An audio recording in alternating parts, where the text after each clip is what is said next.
Welcome in to the Bahakel Sports Game of the Week, a triad foe in the Charlotte area, Lake Norman to be specific. It is the Raiders of Reagan and the Wildcats of the Lake. As always, I'm with Reginald Walker Jr. I am Darren Vaught, and we're so happy you're here for this big-time matchup. Both teams, Reg, looking to bounce back from losses their only of the season a week ago. Yeah, you talk about losses, but then you look at who both of these two teams have played, not only last week, but throughout the early part of the season. Both sitting at 3-1 have absolutely tested themselves. And they're battle-tested programs, battle-tested teams this year. Look forward to seeing who can come out tonight and get that momentum going into their conference season. Good matchups, defense v. defense, also running game versus running game, which we'll get to in just a bit. Tonight's Bahakel Sports Game of the Week on WCCB is brought to you by Queen City Home Store, your whole home destination. By North Carolina Department of Health and Human Services 988 Suicide and Crisis Hotline. For help, just text or dial 988. By Bodyworks Plus Collision Repair Center, keeping families safe since 1998. And by Fred Caldwell Chevrolet, home of the Silverado guys. Visit fredcaldwellchevy.com. A big one tonight on the Bahakel Sports Game of the Week. Reagan at Lake Norman. Just moments away from kickoff. Stay with us. Lake Norman won the toss in the first and the second half.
The hosts, the Wildcats of Lake Norman, take the field prior to kickoff on our Bahakel Sports Game of the Week. It won't be easy, Reg. The Raiders of Reagan boast a tremendous running attack so far this season and a passing game that hasn't quite gotten its footing yet. Yeah, absolutely right. This is a balanced offense that I think you look at the numbers and you see the rushing numbers. You talk about the offense in terms of its passing game and the fact that it's basically been at best inconsistent this season. I think this is an offense that's much more balanced than statistically it looks to be. And Jacob Smith, coming off of that injury at the quarterback position, I expect him to continue to play better and better as the season goes on and he gets more comfortable after that knee injury. We'll get a look at Smith, the starting quarterback for the Raiders, in just a moment as they're going to receive this opening kick. Lake Norman won the coin toss and has deferred to receive it to begin the second half. Got to set the tone. That's what it comes down to, right? Coach Oliphant, I love the decision to defer. You're at home, big game against a really good statewide opponent. Give you a chance to really test the mettle of your football team. Put your defense out there first, see if they can get you a stop, get you some momentum, and then help your offense potentially with some good field position. This kickoff is powered by Queen City Home Store, where you're always home. And it will get us underway. Chase Englehart is the place kicker for the Wildcats.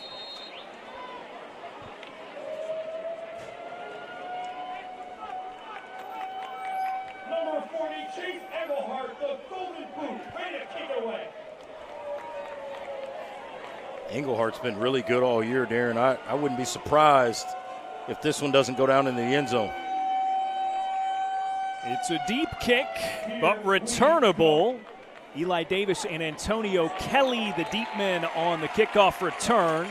And shy of the 20, the tackle is made by Brooks Butler of the Wildcats. Yeah, Antonio Kelly got to have a little bit more of an aggressive nature with that return.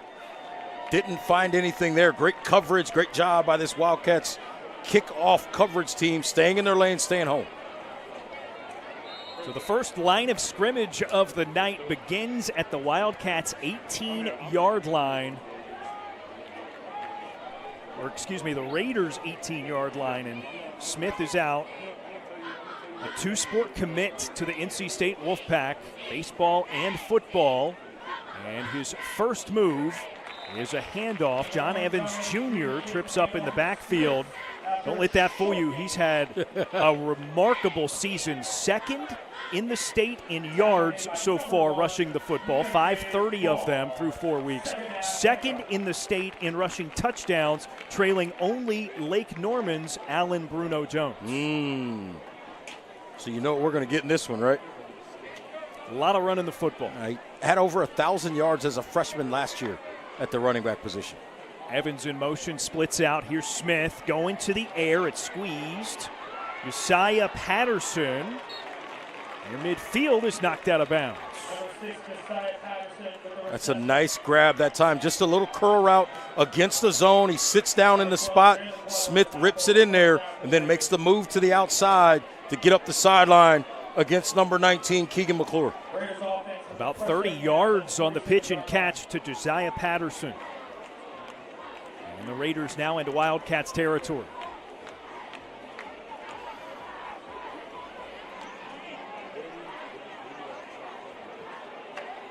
Man in motion, Smith hands it. Evans with a window, breaks a tackle at the second level, and he's brought down from behind by Mason Hefner. Good recovery by the Wildcats defense. That maybe saved a touchdown. Couple of early explosive plays for this Raiders offense. Get a little motion here, trying to get you going one way, a little bit of action coming the other way, and then just breaking tackles because he's big and physical, hard to bring down, and then the speed, not home run speed, but enough to create a big play. 20-yard carry for Evans, who averages 168 yards on the ground per game so far this year. Averages 6.5 yards per carry.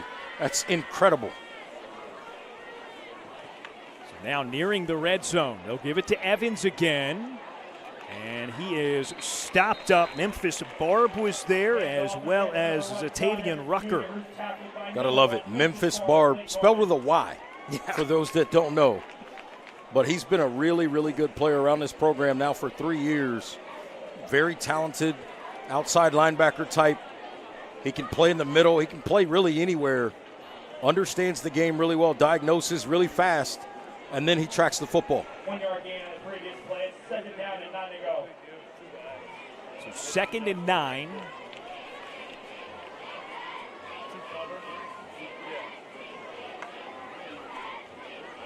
Smith with the clean pocket, overthrows. He was looking for Jace Bentley over the middle, and it's incomplete. Yeah, and it was a foot race between Bentley and the defender. You'll see it here. Watch it coming from the top of your screen, right there in the middle of your screen. This is a foot race between he and Barb coming across the field. If they're able to complete that, they might have a chance for something big there. 3rd and 9 for the Raiders now. This is where you got to get off the field if you're Lake Norman. Although I think this is 4-down territory, Darren.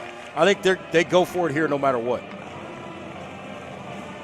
Smith throwing, go into the end zone, triple coverage, tipped up and it drops incomplete, 4th down. That's a great job by number 19, Keegan McClure. He's at the bottom of the screen. He's out of the picture, but you'll see him read this. He sees this sort of corner out of a look. He comes across, comes off of his guy, playing deep, and attacks the football high and knocks that one away. Excellent recognition by McClure, a guy who hasn't played a ton of football in his high school career. Reed Joyce, Jalen Glover also there on the coverage for Lake Norman. Now it's 4th and 9, and the Raiders are going to go for it.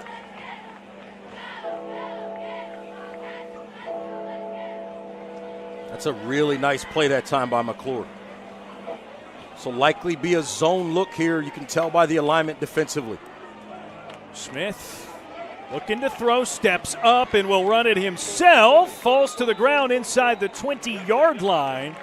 About a yard shy of the 1st down, it turns it over. Darren, I think that's the first time we saw it. Now, on the previous play, Smith slipped at the top of his drop. That time, I think this is the first time we see Smith not fully confident in that left leg. Watch him here, tries to plant, and everything comes out from under him.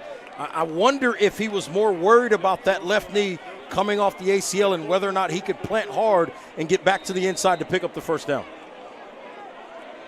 So now it's Lake Norman's for their first possession, and they are led by Caden Kraft, the sophomore quarterback who started as a freshman a season ago. He begins with a handoff to Jones for a nice gain, 9 on the carry, and it'll be 2nd and 1. And these are, and we talked about it with the Raiders and John Evans Jr.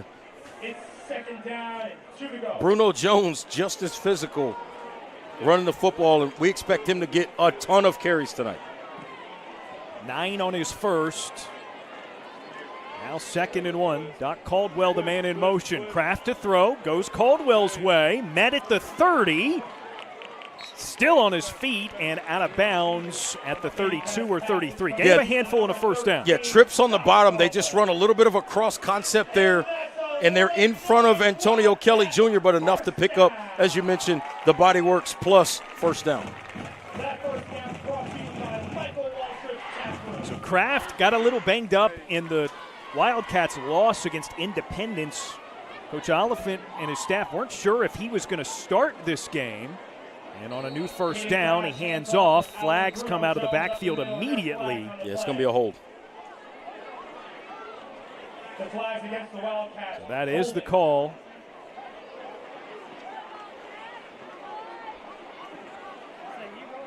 And it'll bring it back even further, presumably.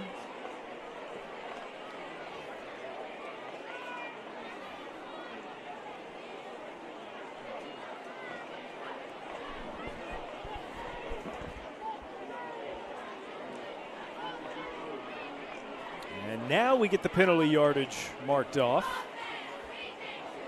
as the penalty is accepted by Reagan. After the penalty, it's 1st down and 20 yards to go for the Wildcats. So 1st and 20 now. Kraft back to throw over the middle, and it was just out in front of Noah Jacobson, who cannot squeeze it incomplete. That is the epitome of understanding what's happening in front of you. Watch the +1 blitz off the left side. So what do? Throw right into where that guy vacated up the seam. Anticipated very well that time by Kraft, just unable to get it completed there to Noah Jacobson. That's the right read, though. 2nd and long. Play fake. They go out to Caldwell. His 2nd catch. This time he's got a little bit of space to move. Slips up at the original line of scrimmage. So a gain of 10, and that makes it 3rd and 10. They're just counting numbers. It's a trip situation, but the inside linebacker, number 10, Leo Hauser Radicic, was very far to the inside, so they throw it outside of him there. You get upfield quickly, and you're near 1st down yardage. First 3rd down for the Wildcats today. Now he's got Jacobson trying to get around the corner and dragged down just past the 35. So pickup of 4 won't do it. It'll be 4th and 6. And Coach Oliphant is begging for a horse collar call there. I said close to the first down because I saw the marker up there, but that was the beginning of the change. Yeah, yep. And a direct snap. We've seen that a lot out of Coach O before, trying to fake the punt. I think they're going to say Coach McGee might have gotten a timeout here. It's either a timeout or an illegal motion, because if it's just too many men are offsides, you don't stop the play.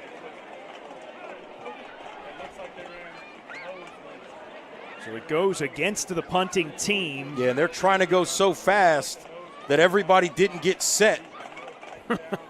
Wow. That is big. Well, the other problem, if you're Coach O, that's now on tape. That's now something they're prepared for. Yep. And you don't get to use it. And that's coming from a sideline and a coaching staff that loves to use stuff like that. Absolutely. Different cadence running out there this play. So now it's great recognition, though. Just didn't work out. So now 4th and 10. I mean, no chance for a fake. I mean, I don't think anyway. We've seen Coach O do maybe crazier things. Nice punt.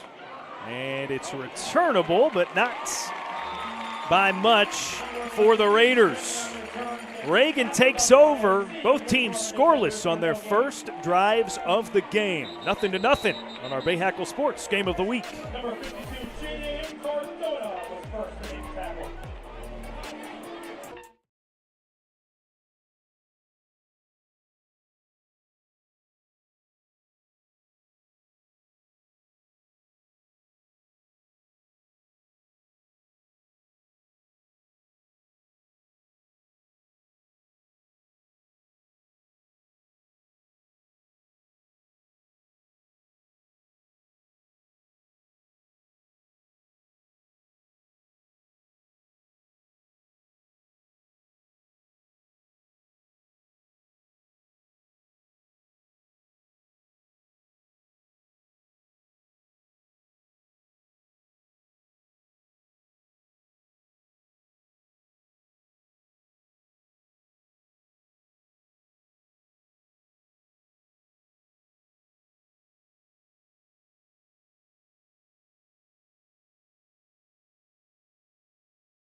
No score between Reagan and Lake Norman. Still the first quarter, though, on our Bahakel Sports Game of the Week.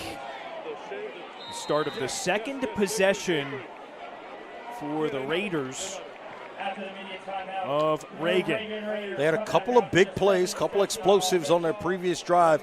One in the running game, one in the passing game. Now can they finish a drive against this defense? Jacob Smith fakes the give, runs right up the middle and gets leveled. Jalen Glover on the tackle, but an 11-yard carry out of the gate for the quarterback gets the first down. Yeah, he makes the right read and just keeps the football, and that's a nice, strong run. Sticks that right foot in the ground on the cut, so he looks comfortable there. That's a good decision there by Smith.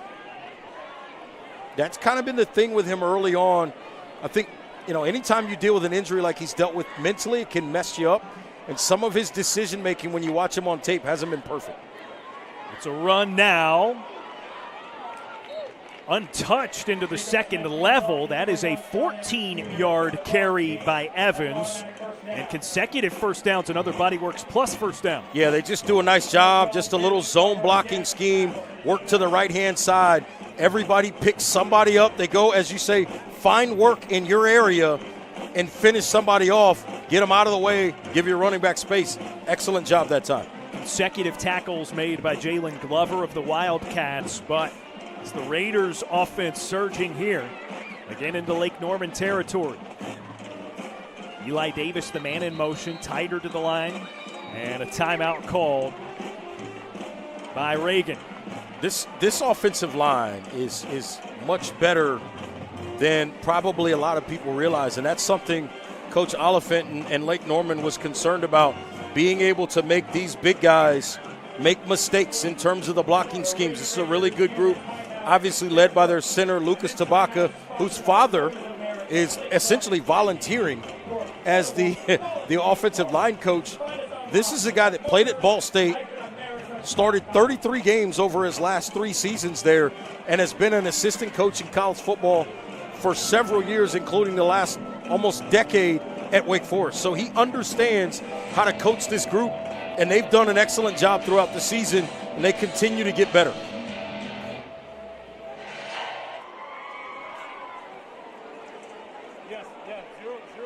Tabaka's number 52 at the center spot. He does an excellent job with the protections, making sure everybody understands what's going on with their fronts. Really, really smart center. He shotguns it to Smith, who hands to Evans, bouncing off of the line of scrimmage to the left, and he's dragged down past the 40. Medium gain for Evans. I'll tell you what, I like Jalen Glover. Number 12 has done an excellent job a couple of times coming flying down into the box from that safety position, making plays and tackling the football. And he's old school too. No gloves, no tape on the wrist, just playing football. 5 on the carry by Evans, and it's 2nd and 5.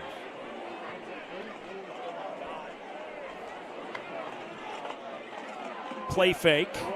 Smith over the middle, end zone, and just off of the hands of Bentley, incomplete. They did this by formation. They go trips to the right, which brings Glover down into the box, so they got a backside one-on-one. They run him deep. Everything else is underneath. Hold the safety with the other action underneath and see if you can get something over the top. Love the design. Great read. Just couldn't make the play. Good coverage in that last-ditch effort by Jeremy Mitchell, the corner, covering the receiver. Just enough disruption to cause the incompletion. Now it's 3rd and 5. Evans, right up the chute. First down and then some, as he is not quite brought down. The pile keeps moving to near the 20-yard line. The spot's at the 21. Look at this offensive line. They love every second of that. Watch big number 54, Dax Beck, jump in there late and start moving his pile. Watch him right there. Look how fast that pile starts moving when 54 gets those legs driving, and he absolutely loves it. It's like it's preseason camp in July, and Big Man's just moving a sled. Let's get it. Let's get it. 1st and 10 for the Raiders at the 21-yard line. Evans again, why not? Finds a hole to the outside, angling, and he's right at the 5-yard line. And Mitchell, that's not Mitchell, check that. That's number 2. Yeah, Jeremy Mitchell. Mitchell, yeah, he comes out of there with the football. And so they're arguing it's not a forward progress thing because he's not down. Oh, wow. Oh, he just They missed it. Wow. That's a clean strip. I think the officials missed that call. We saw it right there. That's a miss. So Coach Oliphant a little heated, as you saw there on the sideline. Reagan, nonetheless, is in the 988 Suicide and Crisis Lifeline red zone now. Coach Oliphant has a gripe here. They missed that call. And it's tough trying to prevent a touchdown in a big game, and there's no instant replay in high school football. Goal to go for the Raiders. Smith hands it off. This is Eli Davis on the carry. He'll get 1 yard. I got to think Evans Jr. is coming right back in this football game. Number 9, Reed Joyce with the tackle.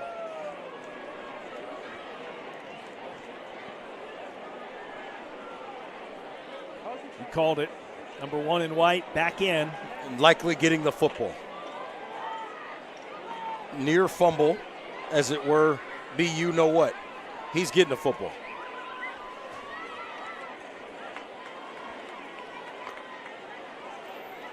Here's Evans. Inside the 3, nearing the goal line. Whistles started to go as he's at the 1. So they did call stoppage of forward motion shy of the end zone. Which is always interesting because before the argument was they called it too soon, and that time Reagan is saying they maybe called it too soon and he ended up with a touchdown. It's give and it's take, right? Right, the longer absolutely. You're upright, the longer the defense can make a play on that football. Now Smith takes it himself on the QB sneak and is into the end zone for a Reagan touchdown, the first of the night.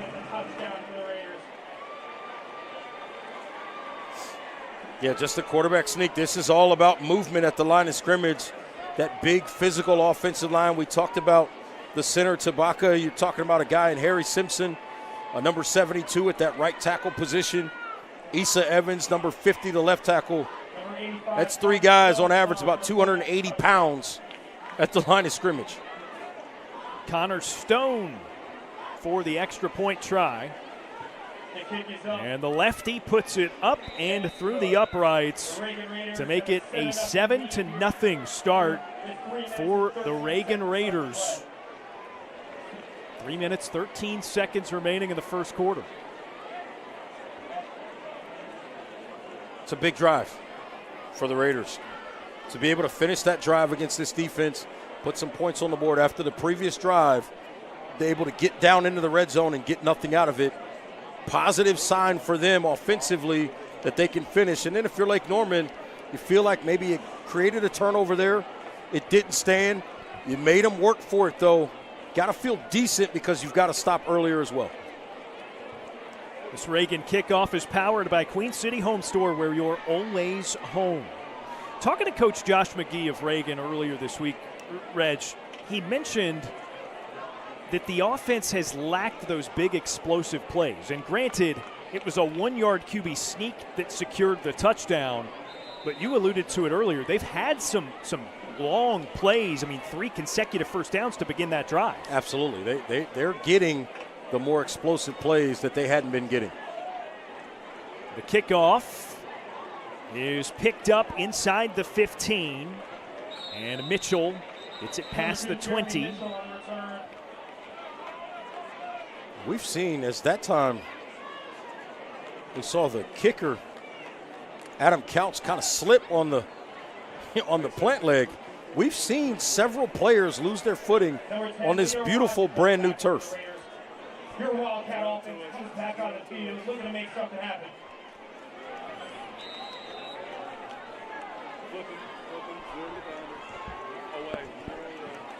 Wildcats offense back out onto the field. Caden Kraft leads the way, looking to throw, steps up, and trots out of bounds at the 30-yard line, gaining 7 on the carry. I tell you what, Darren, if he's a left-handed quarterback or if there isn't a little bit of pressure chasing him, you see number 10 there on the left, Jacobson, he's wide open down the sideline. But unfortunately for Kraft, he couldn't get his body turned to make an accurate throw down the field as a right-handed quarterback moving to his left. Still not a bad improvisation as it's 2nd and 3. And Kraft with a handoff here. And Jones back to the line of scrimmage and brought down, so it'll be 3rd and 3. Yeah, Jones was trying to work to his left. Offensive lineman coming around on the pull. Pfefferkorn couldn't get all the way there. Weren't able to turn the corner and pick up that first down. So they did spot a couple of yards on the carry. I didn't think that was going to be the case. So it's 3rd and 1. Here's Jones right up the gut. He gets it and continues to carry the pile to the 40-yard line. Another one of those, right, forward progress kind of situations, and just keep driving the legs, and say, I'm picking up a Bodyworks Plus first down. Needed 1. He got 8 on the carry.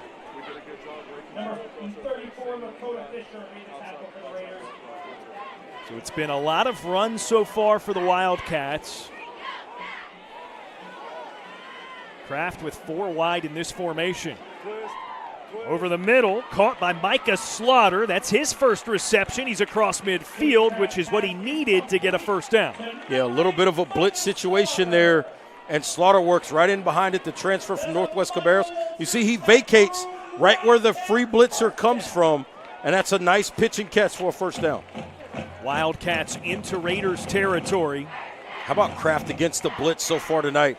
Recognizing and going right where he needs to with the football. Yeah, the Jacobson incompletion that didn't quite work out earlier. This time a toss to Bruno Jones. And he works his way all the way inside the 40 where he's moved out of bounds. Tell you what, neither of these backs have hit the ground hardly. No, 5'9", 220. I'm going to tell you right now, we saw him pregame on the field, and that's a business decision I don't want to have to make. The young guy is put together. Strong lower half, not the fastest guy in the world, but he's quick in space and gets to top speed pretty fast. Jones, 8 rushing scores on the season, most of any back in North Carolina. He had 4 in a game earlier this year. That tied a school record. Also set a new school record for a longest run, 97 yards on a score. And Coach Oliphant gets a timeout called in time prior to the snap. Yeah, I think they didn't like the defensive pressure look that might have been coming out of that empty. I don't think they felt like they had the information to get it covered up. So a good timeout there.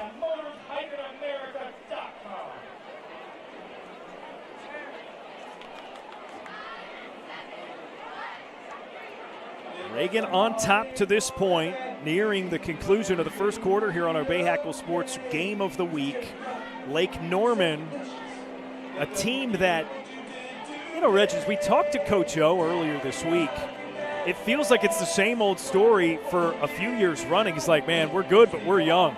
Yeah. And it's a lot of the same guys, right? Kraft started as a freshman at quarterback a season ago, a season in which they started 6 sophomores. All those guys are back as juniors, right? Yeah, it's amazing how well he's able to develop young players and get high-level production from them early and still have a JV program that's effective. Yeah, really good. Effective to say the least. Undefeated so far this year on JV. Now it's Jaden Nortvite, second running back for the Wildcats, getting his first carry. He picks up a couple of yards. That's a welcome sight to Lake Norman fans. He's been missing recently due to injury. Yeah, he's been dealing with some injuries, a little bit beat up, but now between he and Bruno Jones, you got a duo that is problematic for defenses. Jones back in and gets the football. Wrapped up in the backfield but escapes.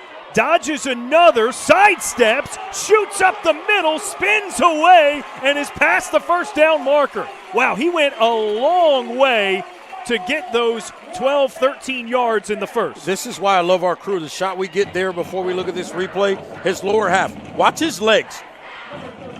He does a great job with the contact balance there. Switches hands, and then the hesitation right there. He just reads it so well, and then he's so physical and hard to bring down. That's why he's able to pick up that first down. Eventually tackled there by Samaj Reed, but it moves the sticks for the Wildcats. Kraft looking to throw.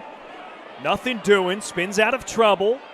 Chucks it, and it is caught near the 10-yard line.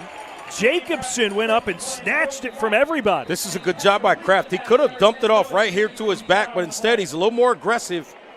And how about Jacobson going up and getting it. He landed hard. Wildcats are in the 988 Suicide and Crisis Lifeline red zone and looking to tie it up. That's a big-time catch, big play in a tough spot. You just hope he's okay.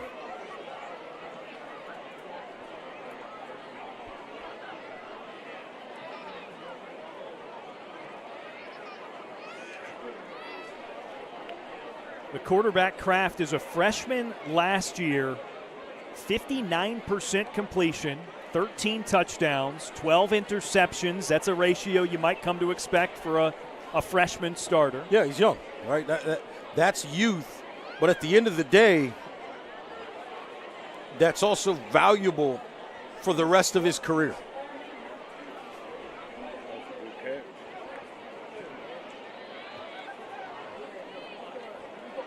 The landing on that catch might have just kind of jarred him a little bit. I don't want to speculate, but it's a long way down when you go up and get the football the way he did. Walking to the sideline on his own, so that's a good sight.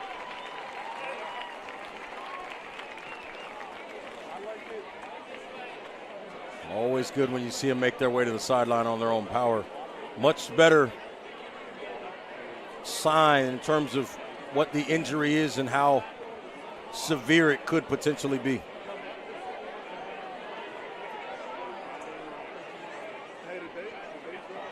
So 17 to the far right of your screen. Trey Kelly now enters in place of Jacobson. First and goal from the 10. Kraft hands it to Jones, and he is brought down from behind. King Kalama, the centerpiece of this Reagan defense. He's got offers from Duke and Boston College, among others. Yeah, he just does a great job. First of all, they tried to block him with Micah Slaughter, a wide receiver. As a guy that puts your hand on the ground as a defensive lineman, you can't allow that. He didn't on that play, makes an excellent stop. That concludes the first quarter. Reagan 7, Lake Norman nothing, but close to scoring on the Bahakel Sports Game of the Week.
Start of the second quarter on the Bahakel Sports Game of the Week. Goal to go for Lake Norman, trailing 7-0 to Reagan.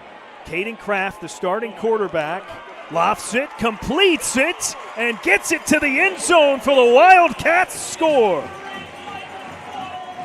Micah Slaughter on the receiving end, and Lake Norman with a chance to tie it with the extra point.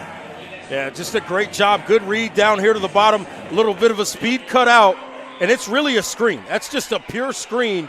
Great job. He gets a solid block by Doc Caldwell. Number 13 works to the outside. Easy touchdown.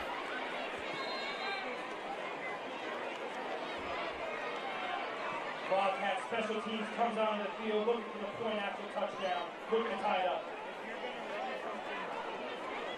Number 40, Chase Englehart sets a kick.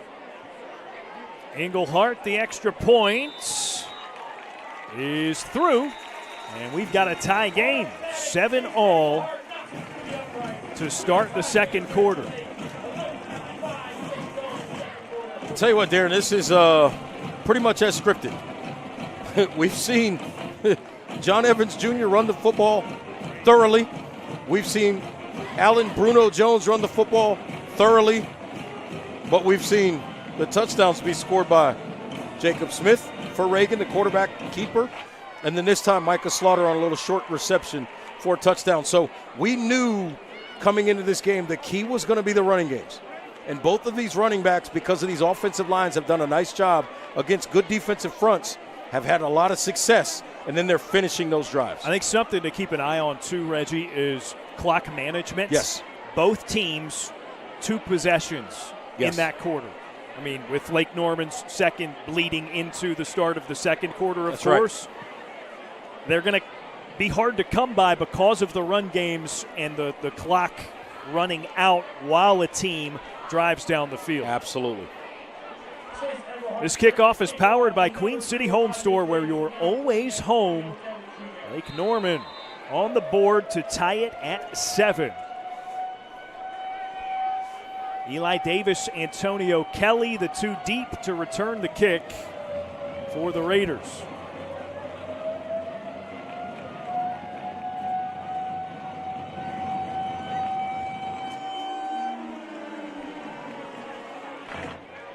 It's Kelly with some room to operate, and he's brought down just past the 20-yard line.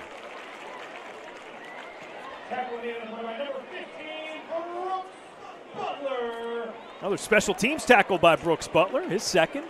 He's out there. He's making plays. The Reagan Raiders take over on offense on their own 22-yard line.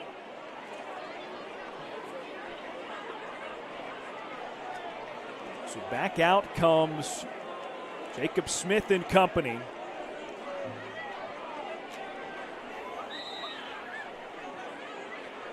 The senior QB.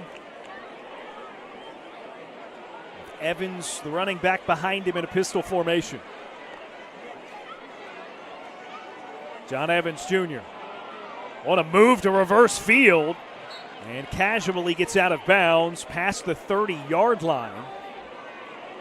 Gain of 11 and a first down. Yeah, it's just a really good read. He's working to the right and sees that there's a cutback lane to the backside. Great vision, and then the speed to get there and move the chains.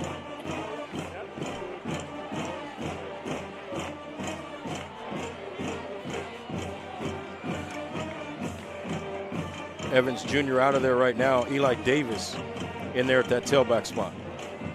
He's got a couple carries so far. And they hand it off to Davis again, who's wrapped up as he tried to get to the hole. I think one of the things they're doing with Davis right now, too, you got to keep an eye on Davis. He's the much more proficient, if you will, of the 2 backs out of the backfield catching the football. Right now, some tendency breakers running the football with him. Don't be surprised if in the second half he's in there or some kind of a screen where they throw it to him out in the flat and let him get in space. Number 9, Reed Joyce with the yellow gloves, making another stop on that play. Little to no gain. Smith drops back, rockets it toward midfield. It's caught. The turn. And Carson Bowman with his first catch of the night gets right up after getting leveled on the hit. This is a great read. There's a little bit of a delay blitz. You see there's a +1, then a late +2, and he throws right behind it and picks up that first down. It's a body works plus first down for Reagan. And again, they are into Lake Norman territory. First and 10 from the 45. Davis in motion. The handoff to Evans. Untouched until the 36-yard line.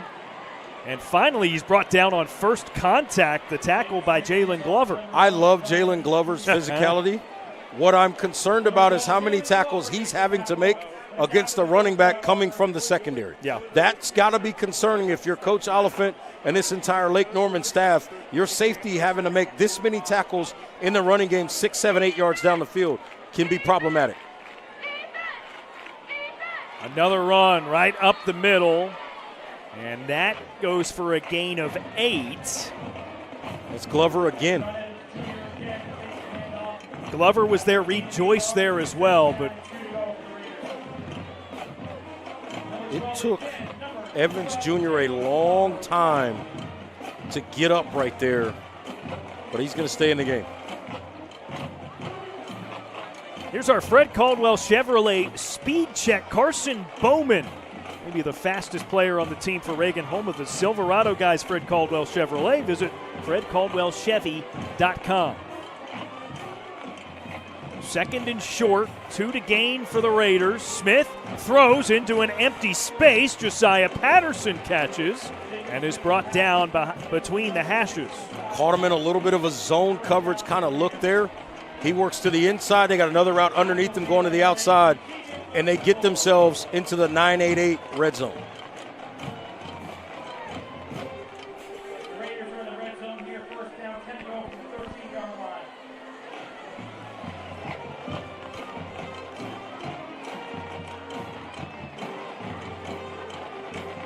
Davis switches sides. John Evans Jr. wrapped up in the backfield. Zatavian Rucker makes a nice play, comes off his defensive end spot, works down the line of scrimmage, and makes that play. I mean, that is about as well as Lake Norman has handled an Evans run, and it still went for 2 or 3 yards. Yeah, he's just so physical, so difficult to bring down. Reagan at the 10-yard line.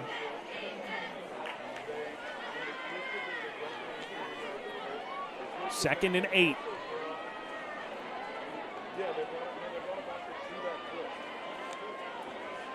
Smith to throw. Goes over the middle. It's up into the air, and it falls incomplete again. That's a couple of times for Smith where a pass has been tipped up into the air, and it could have been a pick. Watch Mason Hefner right off the line of scrimmage. He reads this and gets right underneath this route, right there to the outside there. He reads everything there, does an excellent job, sits on the right route, a little bit of a slant route, and nearly gets himself an interception. 3rd and 8. Reagan is 1 for 2 on third downs tonight. If the first one was 4-down territory in the first quarter, this one is definitely first 4-down territory.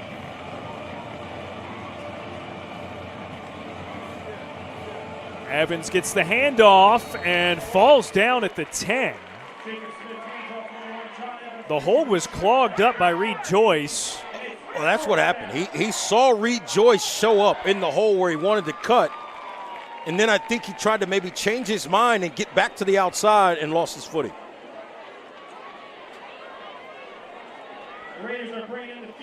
So now it's 4th down, and, well, here's the field goal unit for the Raiders.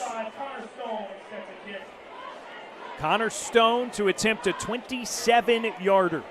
The lefty, 1 of 2 this year. The hold is down. Stone's kick is through.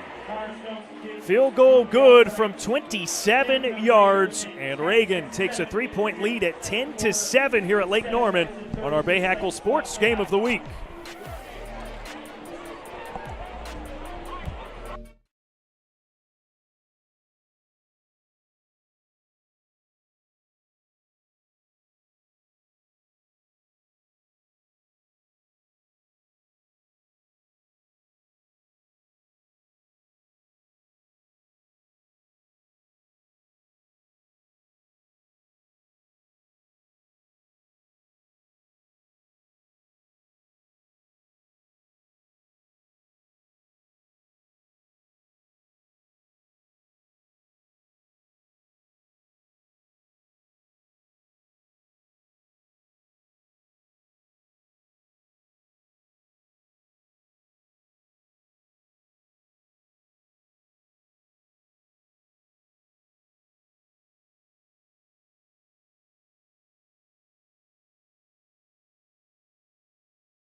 After the Reagan field goal, it's 10-7.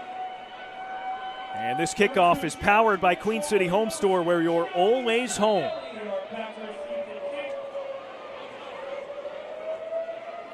Jeremy Mitchell and Gianni Zipadelli back to receive. For the Wildcats, this will be returnable from the 5 for Mitchell. Right down the sideline and up to the 40-yard line where he's out of bounds. It's a great job by Mitchell. He just reads this thing. He's initially going to start trying to work to the middle, and then he sees a crease right there, and he bursts. That's a nice job. Potentially maybe something back to the inside, but wasn't able to make that cut. I like the return. Get north and south as soon as possible. You're all the way out to the 40-yard line. 35-yard return for Mitchell. And it gets Caden Kraft and the Wildcats offense back onto the field. Doc Caldwell in motion. He catches the pass, gets to the outside. And he falls a couple of yards past the line of scrimmage, but obvious flags out. Yeah, I think they're going to get Trey Kelly here for maybe a block in the back. Seemed to me like they were going to let the first one, which was borderline slide. That was Kelly. Then he got to the outside. Yeah.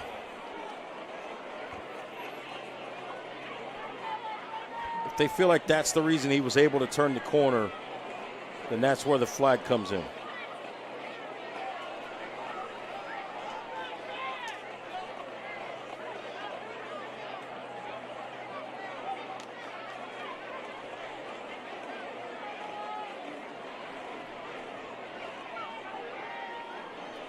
Well, I think the conversation now is they're moving right. There it is. They're putting the ball on the offensive left hash at first because that's where the penalty was, but they're reminded the ball was snapped on the other hash, so they got to correct that. So that's where you see the play get adjudicated there. Now you see the signal on the left of your screen. So it's a hold on Lake Norman. Now 1st and 20 from the 30-yard line. Bruno Jones nowhere to go, and he manages a yard. Yeah, I think Bruno Jones might have missed a read there. He should have gotten to the outside off of Sammy Wooten, number 77's block. I think if he bounces that outside, I like the patience to stay inside, but I think if he bounces that outside, he's probably able to pick up a first down or bigger yardage there. 2nd down and 19 to go after the short carry.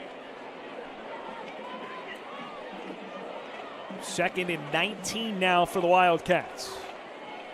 And it's a handoff. Nordveit. And he gets 7 or 8 yards, not quite back to the initial line of scrimmage. It's a nice play that time by Nordveit, who lost a shoe in the process. Watch him here working to the left side, just zone blocking, and he loses it right there on the cut. And he's going to get an equipment timeout here to get that shoe back on. Always hard to get those shoes back on when you have a glove and all those things going on. Well, a lot hard of to tie that shoe. A lot of times you've got it taped up heavily, too. Right. Now it's 3rd and 11. Caldwell moving around per usual. Hard snap count by Kraft.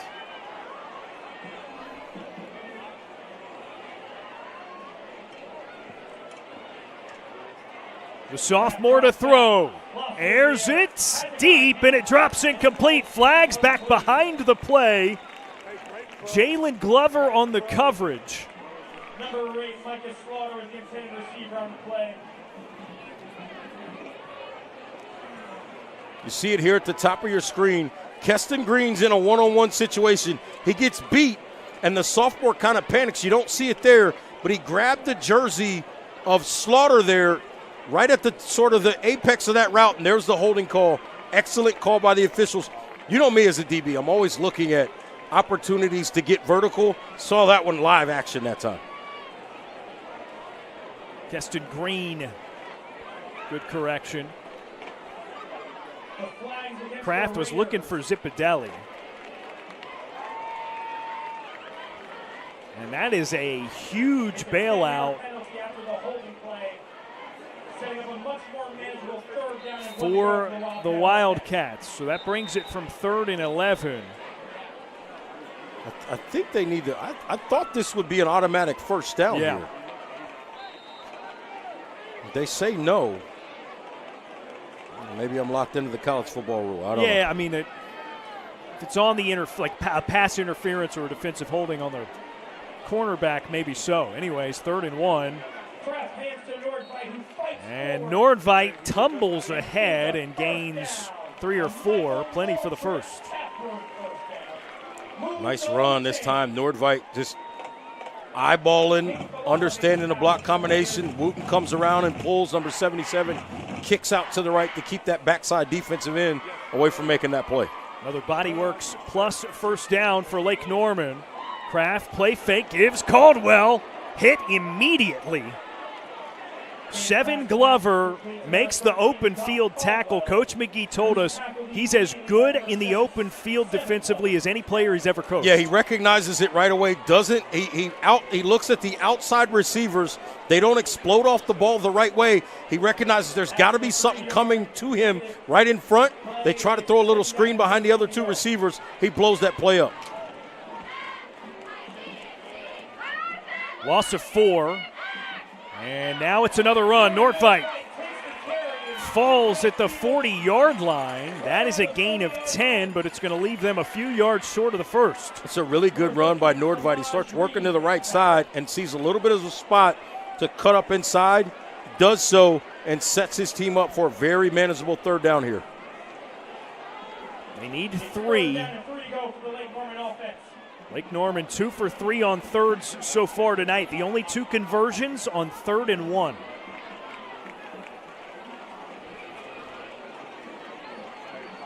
Kraft making some changes.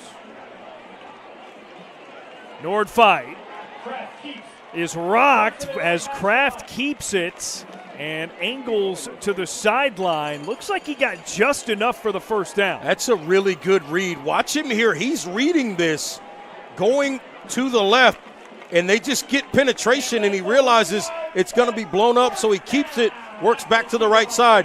Excellent penetration off the edge by Alonzo McCoy. They just keep it and run right where McCoy vacated off the edge and pick up that first down. Gain of 3 exactly for Kraft, and it extends the drive.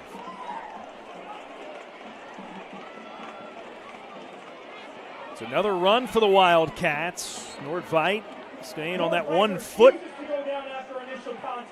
Let me tell you something. That right there, that should have been a loss of 2. And somehow it was a gain of 1.5 yards.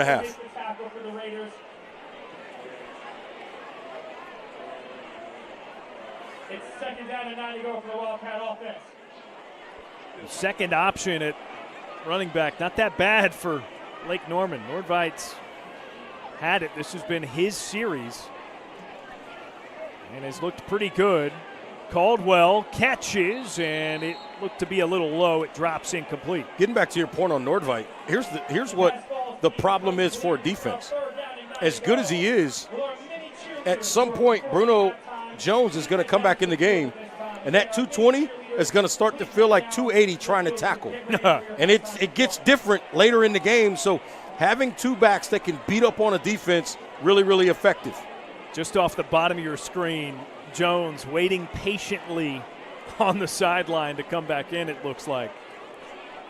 Now it's 3rd and 9 for Lake Norman.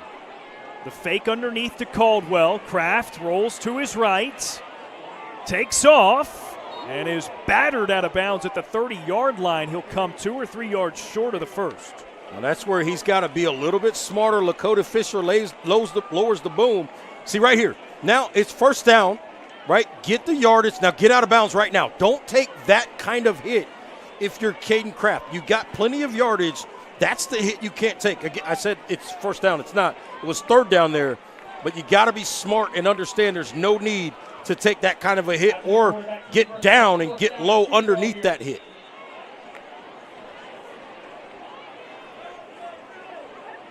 And a timeout called, 4th down. Wildcats came out in an offensive set as if to go for it. I think they should. They're at the 30-yard line. I'm talking about a 47-yard field goal from here. Yeah, they need 2 for the first down. You need 2 for the first down. 3 minutes left in the half. Looking to potentially take the lead and take momentum into the half with you. You pick up this first down, chances are very high that Reagan doesn't get the football back.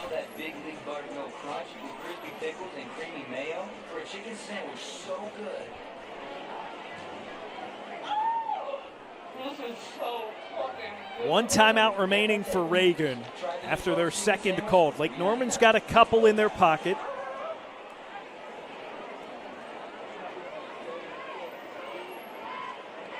Tell you what, not often this season a game kind of goes according to the script, it seems like. Is this one not exactly how we thought it would be? Absolutely. You knew these 2 backs would be prominently featured by both coaches and both offensive staffs, and they've done a great job.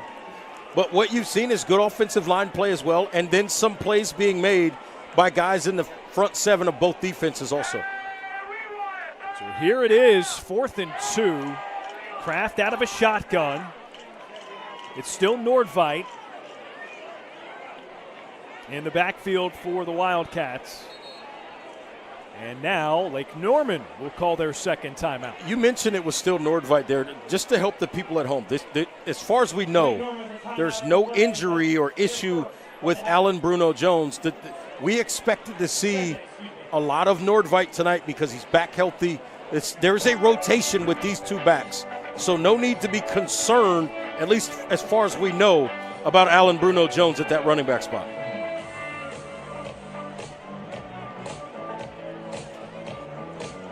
Jones went out to check on the huddle, said a couple of words, and went back to the Lake Norman sideline. And now the Wildcats are setting up for a field goal try, it looks like. So Chase Englehart for a 47-yard attempt. He's got the leg. Caleb Moritz on the hold, steps up to the line. They might just try to hard count him here. And whistles a timeout again called by Lake Norman. So Oliphant, he burned the fake punt earlier. Yeah. That time you maybe want to try to get the defense a little antsy with the shifting in formation there and get them on the hard snap count. I mean, that's crafty. But Reagan didn't fall for it. Well, that's great discipline by Coach McGee's group. I love the idea that time by Coach Oliphant, kind of going to the bag of tricks there, but I think it probably potentially would have been a little bit more effective if it's probably a less than 40-yard field goal. When you get out to 47 yards, you kind of start to wonder if something might be coming. The thing Coach O's especially good at is keeping you guessing. And I find myself wondering, what are they going to do here? Do you actually set up for that field goal? Or are you going to come up and ultimately go for it on 4th and 2? He's got short sleeves down there, but you always wonder what's up his sleeve. Yeah. He's always up to something.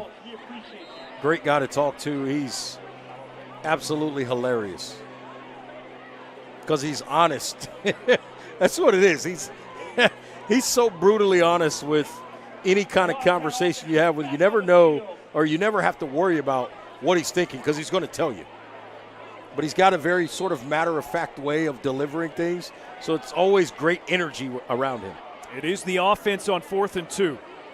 Kraft with a low snap, pursued, dumps it down low. It's caught. Nordveit inside the 15, and he's down, but it's a first down.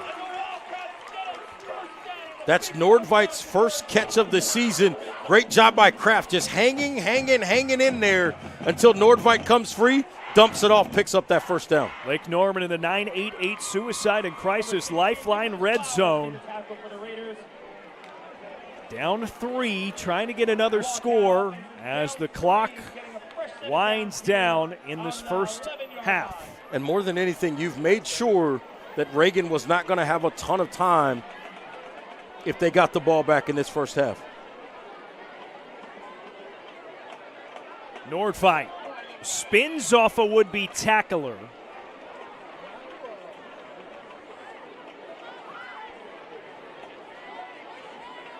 No gain, maybe a loss of a half yard there. And here comes Jones back in there at that running back position now. So 2nd and 10 at the 11. Play fake to Jones. Kraft goes to the corner. He was looking for Slaughter, but it was well over his head. Yeah, I think he thought he'd be a little bit more open there, and then when he realized he wasn't, just kind of threw it out of bounds to make sure he didn't throw it into coverage and put that ball in harm's way.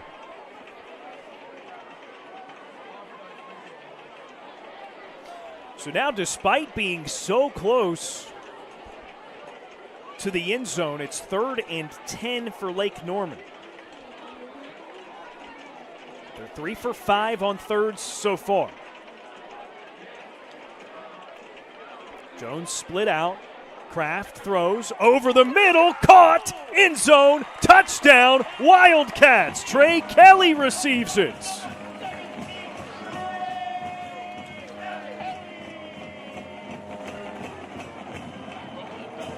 Great job by Kraft. He goes empty, and they just read it. He's looking.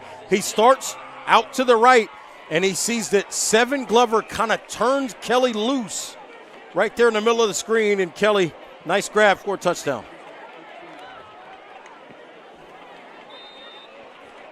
A 3rd down conversion with an exclamation point. And the extra point is good.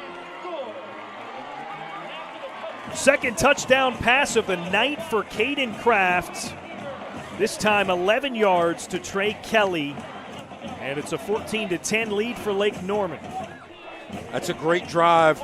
Took a ton of time off the clock. And you finish it with a touchdown to take a 14-10 lead. Now the key is get a stop before the half and keep that momentum. Don't let Reagan get anything here. Because remember, the Wildcats get the ball to start the second half. Yeah, Lake Norman won the opening coin toss and deferred. And now we'll kick it off. Kickoff powered by Queen City Home Store, where you're always home.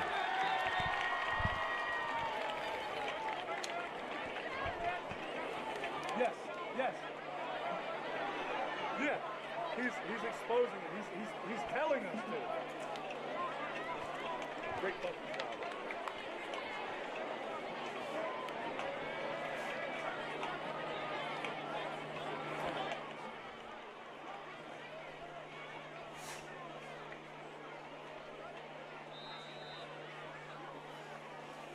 Davis and Kelly back to receive the kickoff.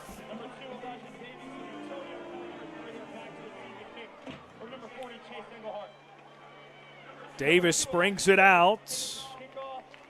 Jukes and is wrapped up and tackled shy of the 25.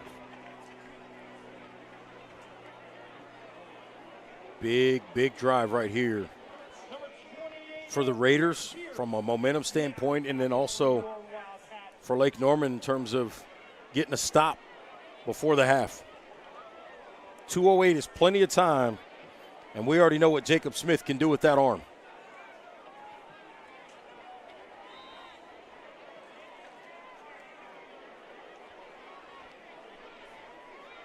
$75 yards in front of them.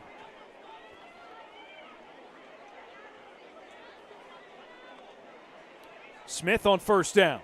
Fakes a handoff, steps up, and he slides after a gain of a few. That's a great decision to slide right there. Got 3 defenders bearing down on him. Don't take a big hit. Get on the ground. After the 3-yard gain on the keeper, 2nd down and 7 to go.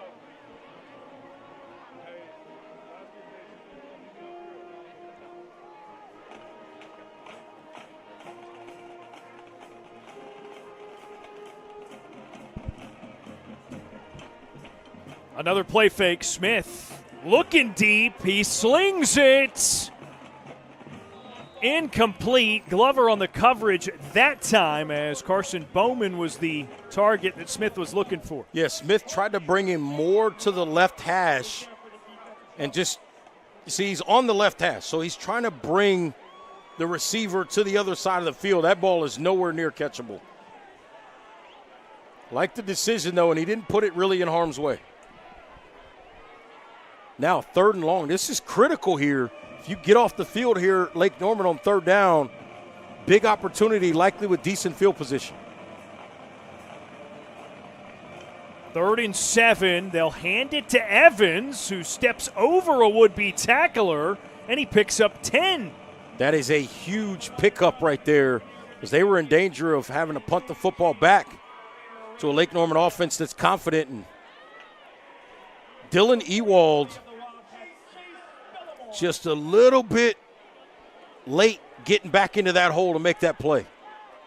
Up to the 39-yard line, it's 1st and 10. Smith throwing again, and again is too strong. He was going for a guy down the seam, Micaiah Brown. Yeah, decent coverage there that time by McClure. And then the over-the-top safety help from Jalen Glover was there as well.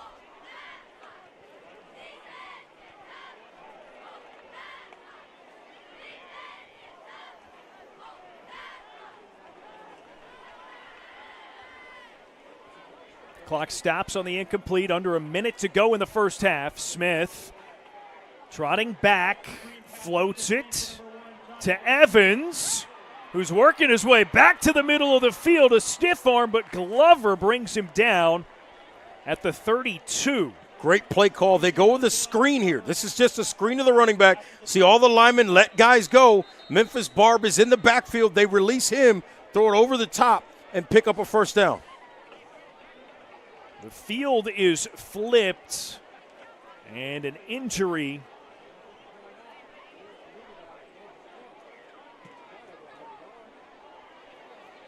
So Reagan with a 1st down at the 32-yard line. Evans was the ball carrier and is the hurt player.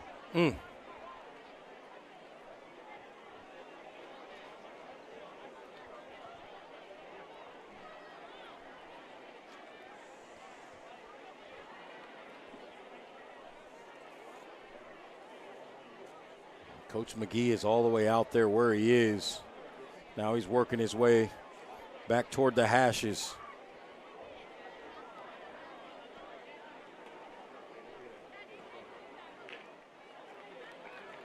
And they got Evans to his feet. You see Coach McGee right by his side. Whatever the injury is, we can't tell from the way he's walking.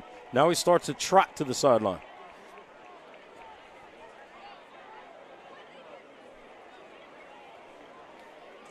You wonder if they're going to snap, or if the thing to keep an eye on here is it was in the field of play, so they'll likely wind the clock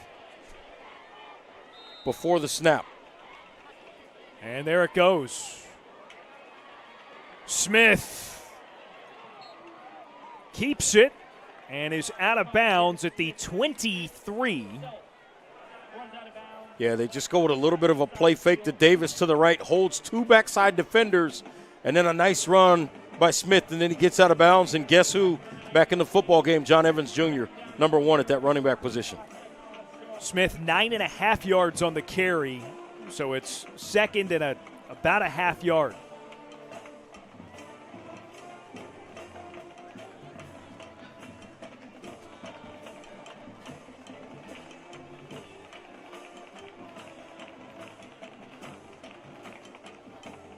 Smith, play action. Floats it down low. Eli Mateus with his first catch, and he's down at the 12-yard line. That'll get plenty for the first. Watch Keyshawn Morrison, number 18. He gets fooled trying to get inside, and they're able to come bootleg outside of him and make that throw. Excellent execution. Reagan is in the 988 Suicide and Crisis Lifeline red zone. It's Evans inside the 10. Yeah, they had to burn the last time out there because by running the football, I think they thought maybe he can bust one and get in the end zone. By running it there, they had to burn that timeout or potentially wouldn't have had a chance to run another play. So timeout, Reagan. That's their last. Lake Norman, no timeouts remaining in the half. 14 seconds on the clock. The Raiders trying to get some points out of this before both teams head to the locker rooms, and then Lake Norman gets the kick to begin the third quarter. Yeah, big spot, big opportunity, 14 seconds. If they're all pretty quick throws, you probably have upwards of 3 plays. Now it's second down. They can pick up a first down before getting in the end zone. I think they'd have to get inside the 3. So that's something to keep an eye on. That would give them a brief stoppage of the clock, depending on if they're out of bounds or not, or you get out of bounds, right, if you can pick up the first down. Otherwise, probably 2 plays here, especially if Smith has to hold the football a little bit to wait for some people to get open. Knowing what you have in Evans, is it at all worth the risk of a run here? You've got to be sure, based on what you've seen, it's got to be an offensive play call against a look that you know you're going to get that you've been great with so far tonight. I think they're going to have Smith on the move here and give him a chance to make a decision on the edge. Smith, it's straight throw, goes to the end zone right at the goal line, and it's caught at the 1. His body was in the end zone, but the football never made it over, and they're going to run out of time here. So Josiah Patterson quickly gets it back. They had that slight stoppage because it was a first down, and I think that helped them. They might have 1 second here.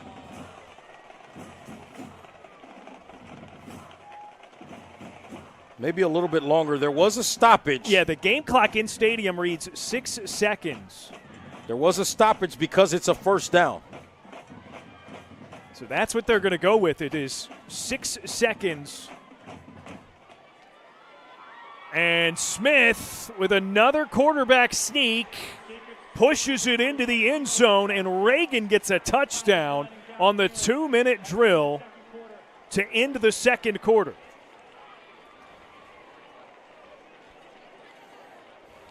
Look at the offensive line. They get set, get the good splits, and then explode off the football. And then Smith, well, I'll tell you what,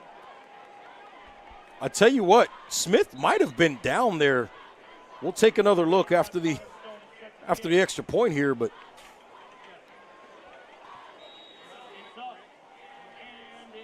point after is through. 17-14, Reagan leads. Watch the right knee of Jacob Smith here, the quarterback. Watch him right here.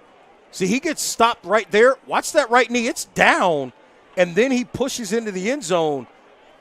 They may have missed that one that time.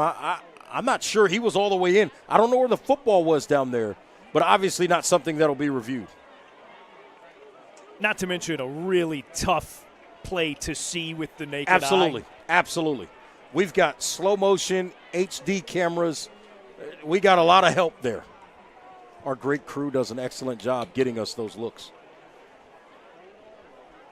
So with 3 seconds remaining in the second quarter, we will have another kickoff here, powered by Queen City Home Store, where you're always home.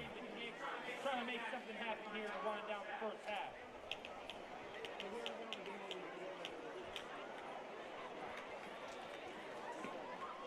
That's impressive. We thought with Lake Norman scoring that touchdown, they had leaked enough clock to keep Reagan off the scoreboard prior to the break. But the Raiders regain the lead, now up 3.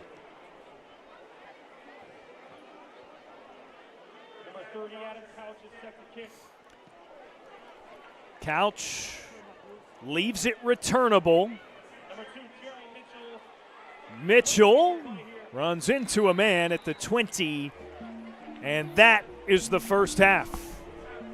3-point lead for the Raiders of Reagan, 17-14. They are on top of the hosting Wildcats of Lake Norman on our Bahakel Sports Game of the Week. It's halftime.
(17-14). We've got a good one on our Bahakel Sports Game of the Week midway through. It's halftime, which means it's time for this week's Senior Spotlight.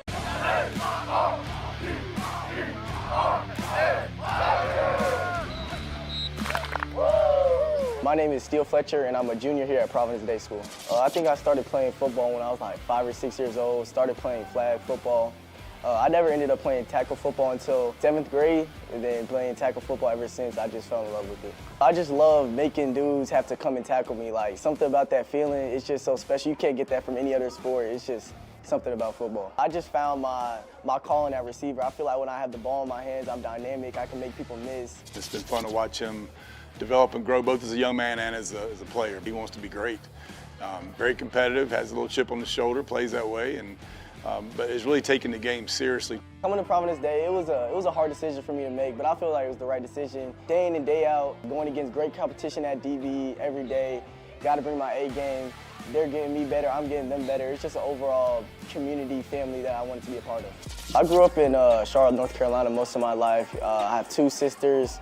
One of them, she's a freshman in college. One of them, she's a freshman in high school. My dad, his name's London Fletcher. He played 16 years in the NFL. He started at a D3 college, made it all the way, won a Super Bowl, had a long 16-year career in the NFL, didn't miss a game. He tries to come to everyone that he can, you know, with his busy traveling schedule. It makes it difficult, but he's always tuned in online or here, one of the two. There was a time where I had him playing all kinds of sports growing up, especially early in his development. He played basketball, played flag football, played t-ball, played a lot of soccer, and he was really good at especially soccer.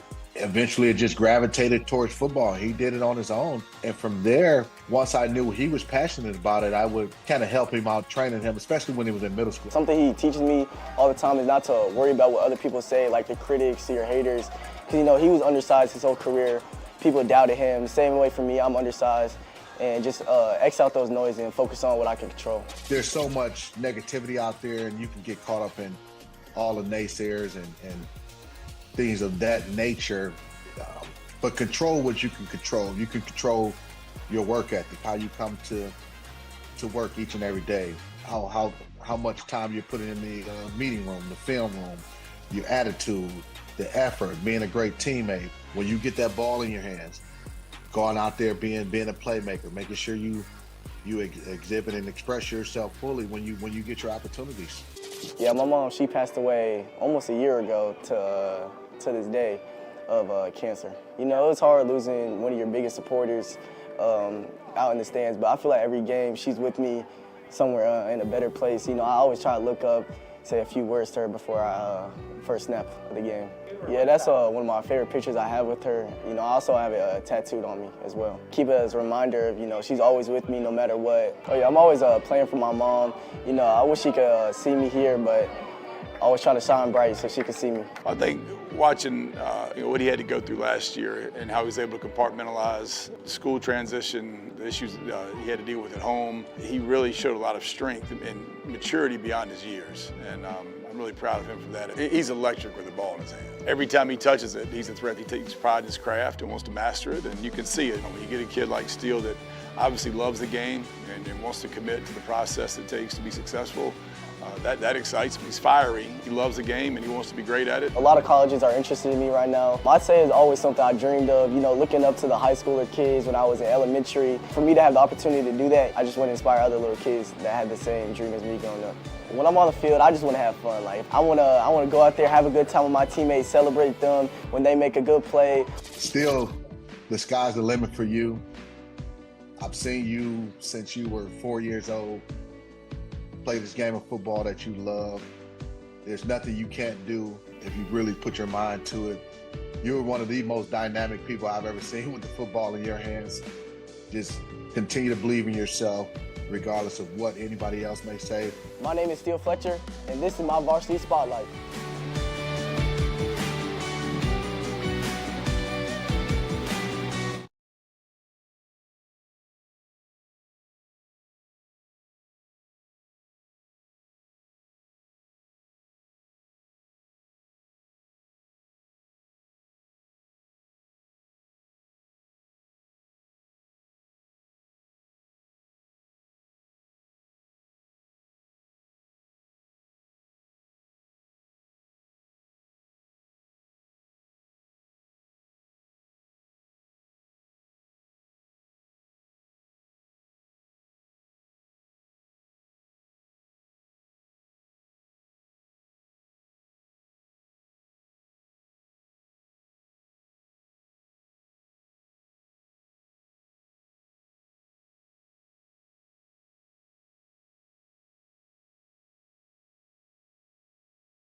Thanks for joining us on the Bahakel Sports Game of the Week on WCCB. Tonight's game is brought to you by Queen City Home Store, your whole home destination.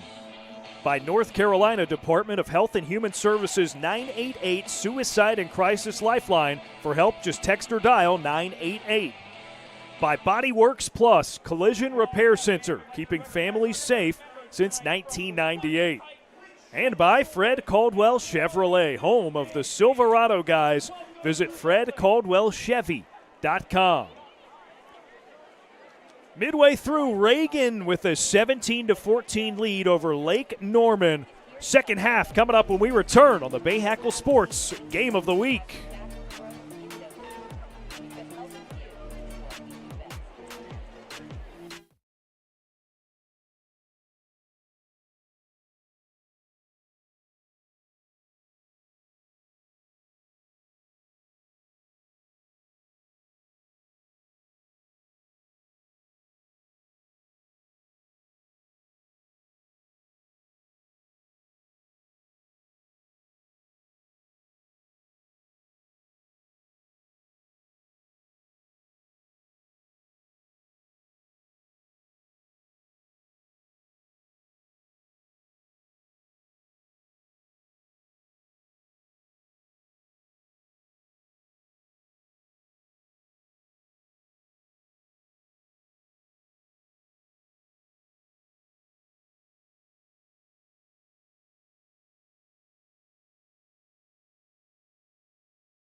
Next week's Bahakel Sports Game of the Week stands to be a big one. West Charlotte at Mallard Creek, 7 o'clock the kick.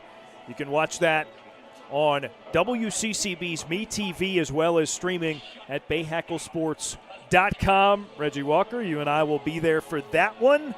Pretty excited for that game. Yeah, really big game. A couple of schools that early on this season have sent messages that they are going to be amongst the best teams, not only in the Charlotte area, but across the state of North Carolina. Mallard Creek having an opportunity to play some teams from outside of the state of North Carolina, played pretty well for the most part in those games. West Charlotte, we had them in week 2, Darren, and they absolutely dominated on the road at Monroe, a program that's had a ton of success over the last few years. So that was a message as well. This is a West Charlotte team that since week 1, losing to Grimsley, we've seen them continue to play better and better football. Safe to say a couple of state championship contenders in that matchup next week. And a couple of excellent coaches in Sam Griner of West Charlotte and Kennedy Tinsley of Mallard Creek. They find a way to maximize their rosters every single season. Sam Griner last year at what was then 3A won a state championship with those West Charlotte Lions. So that'll be a good one. We look forward to having you with us. Then we've got a good one on our hands here. Reagan 17, Lake Norman 14. And here's a look at how it happened so far. Yeah, I mean, we saw explosive plays from this Reagan offense. The scores were short touchdown runs, but they've been explosive in the passing game and in the running game. An excellent job here by Slaughter on the catch from Caden Kraft and getting that in the end zone. So a couple of short yardage, 1 yard touchdown runs on sneaks by Jacob Smith of Reagan. Couple of Caden Kraft touchdown throws for Lake Norman. Factor in a field goal for Reagan as well. And that's how we get to our 17-14 count. This one's gone, we've talked about it a couple of times throughout the first half, exactly how we thought it would pretty much. The run games have been important, very important for both. Defensive play, especially in the front seven, has been central to the success of both teams. 7 possessions in that first half. 5 of them ended with scores. Here's the best part. It was the last 5 drives that ended with points. The first 2 were stops by each defense. So how about that for the ebb and flow of a football game? Lake Norman set to receive to begin the second half.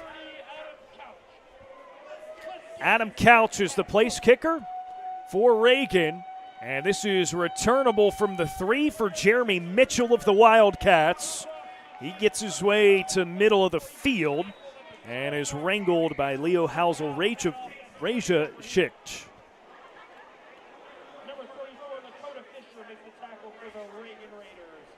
So Rajashik, a 2-time all-conference player. We haven't called his name much. I know that because it's a mouthful. It's a tough one to get out.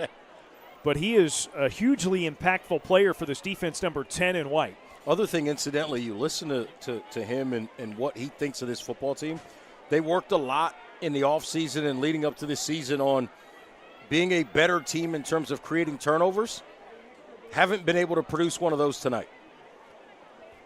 Caden Kraft back out with the offense. Jaden Nortveit is the back to his right. So RB2 getting the start for the second half. He goes Doc Caldwell's way, and it's dropped incomplete on the attempted screen. Yeah, 7 Glover, a.k.a. Primetime if you look at his shoes. He's got the Deion Sanders out there. Look at those feet right there, but he has been all over the place defensively that time. Try to go with a little bit of a screen concept. He blows that play up. Look at those. Those are the old school prime times that you saw him high-stepping with when he was in Atlanta. 2nd and 10. Run play for Nortveit. And he picks up 6, making it 3rd and 4. After the 6-yard gain, it's 3rd down and 4 to go for the Wildcat offense. Tackle made by number Lake Norman in the first half, Reggie, 4 for 6 on 3rd down conversions. This is an important one. You don't want a quick 3 and out here after Reagan scored just at the end of the half to add to that momentum.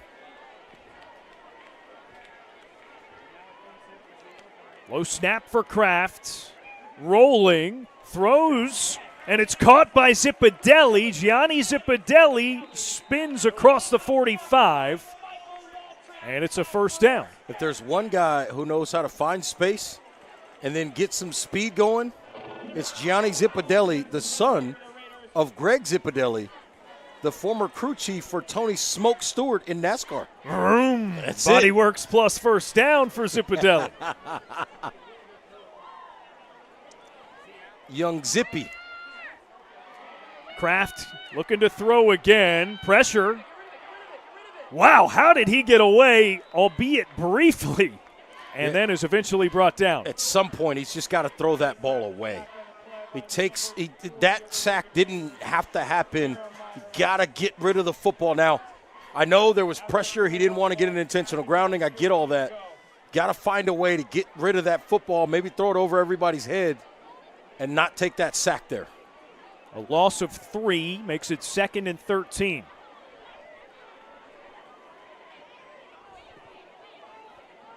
Delayed handoff, and Nordveit is brought down immediately in the backfield. King Kalama. Watch it here at the top. See, he sees the left guard and left tackle. He sees them go away from him in a little bit of a counter look, so he just follows. That's great coaching and great understanding by King Kalama there, understanding what goes away and just follow it. It's going to take you right to the football. King with a legendary tackle, brought to you by Queen City Home Store, taking on the toughest stains at home with the toughest washers in the game. Kraft throws, and it's knocked down incomplete. Yeah, there's an issue there. Somebody's not on the same page. You had 2 receivers basically running the same route in the same spot, threw it into a whole lot of bodies and incomplete. That was on 3rd and very long. They needed 17 for the first, and it brings up 4th. And this is the first of the defenses getting off the field in the last 6 possessions.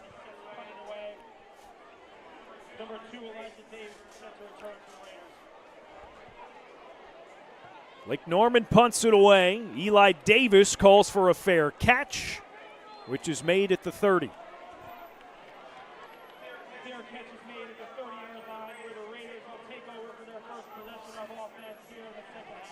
I'm going to take a wild guess here, Darren.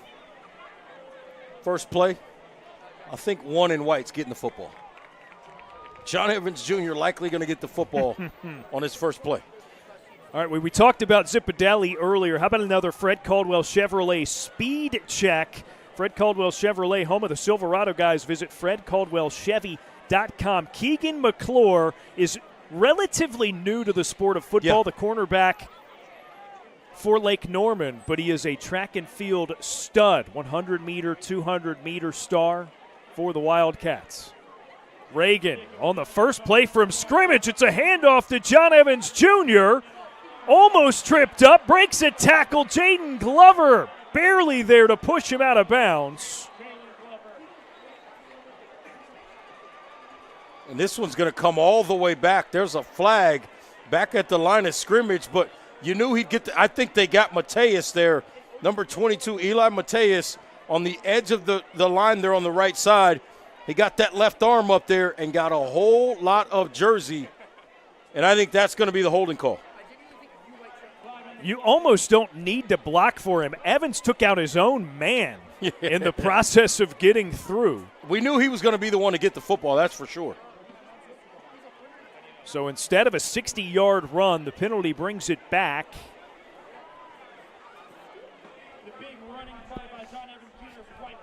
And that hurts you twice because you lose the yardage, but also you lose the player for at least the play. You'll see it again at the right near the line of scrimmage, right there, number 22, kind of in the middle of your screen.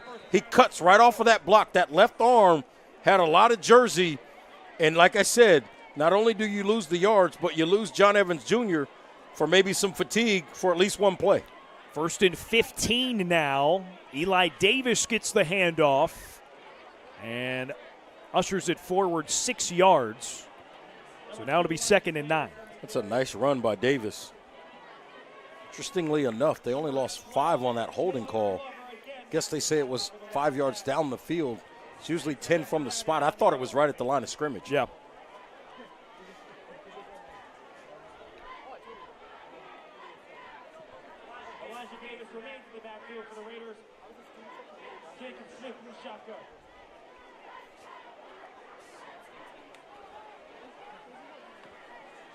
Smith on 2nd and 9. Over the middle. Finds his man. It's caught. And down at the 45-yard line, Carson Bowman tripped up before he got to the defender. This is a great read by Smith. Watch him reading Reed Joyce, the yellow gloves. He gets too deep because he sees number 2 or a seen player, if you will, working up the field, and they throw it right in behind where he vacated. Great read that time by Smith. Spots at the 46. It's 1st and 10 for the Wildcats. Gotta love that kind of play design. Excuse me, for the Raiders. Man in motion. They give. Evans again finds the hole on the right side and then is pushed backward, though still on his feet. I mean, are you going to tackle that guy? Not me and about 22 others, evidently. That guy is a defender's business decision waiting to happen. After the 8-yard carry by John Evans Jr., second down. I mean, again, Lake Norman did a great job just to have the pile move in the negative. Yeah. And get the stoppage of forward motion. Gain of 7 on the carry, 2nd and 3 here for the Raiders.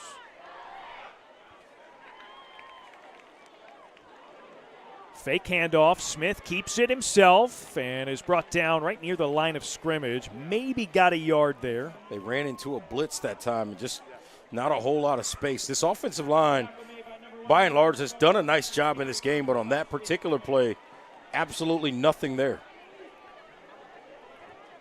3rd and 3 coming up.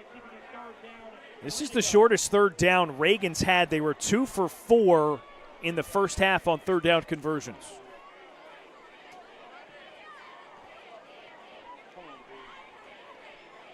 Evans back in as the back.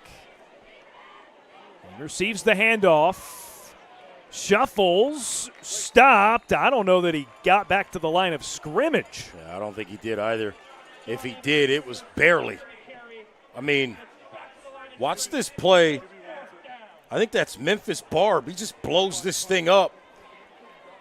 No, check that. That's.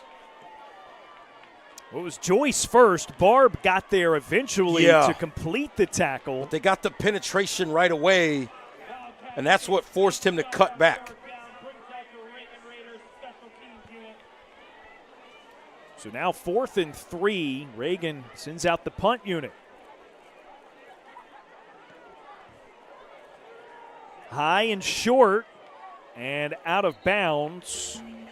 The angle's going to put this near the 35 for Lake Norman. So both defenses with a stop to open up the second half. 17-14, still Reagan's lead.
Reagan by 3 on our Bahakel Sports Game of the Week. 17-14 over Lake Norman, who just got a stop.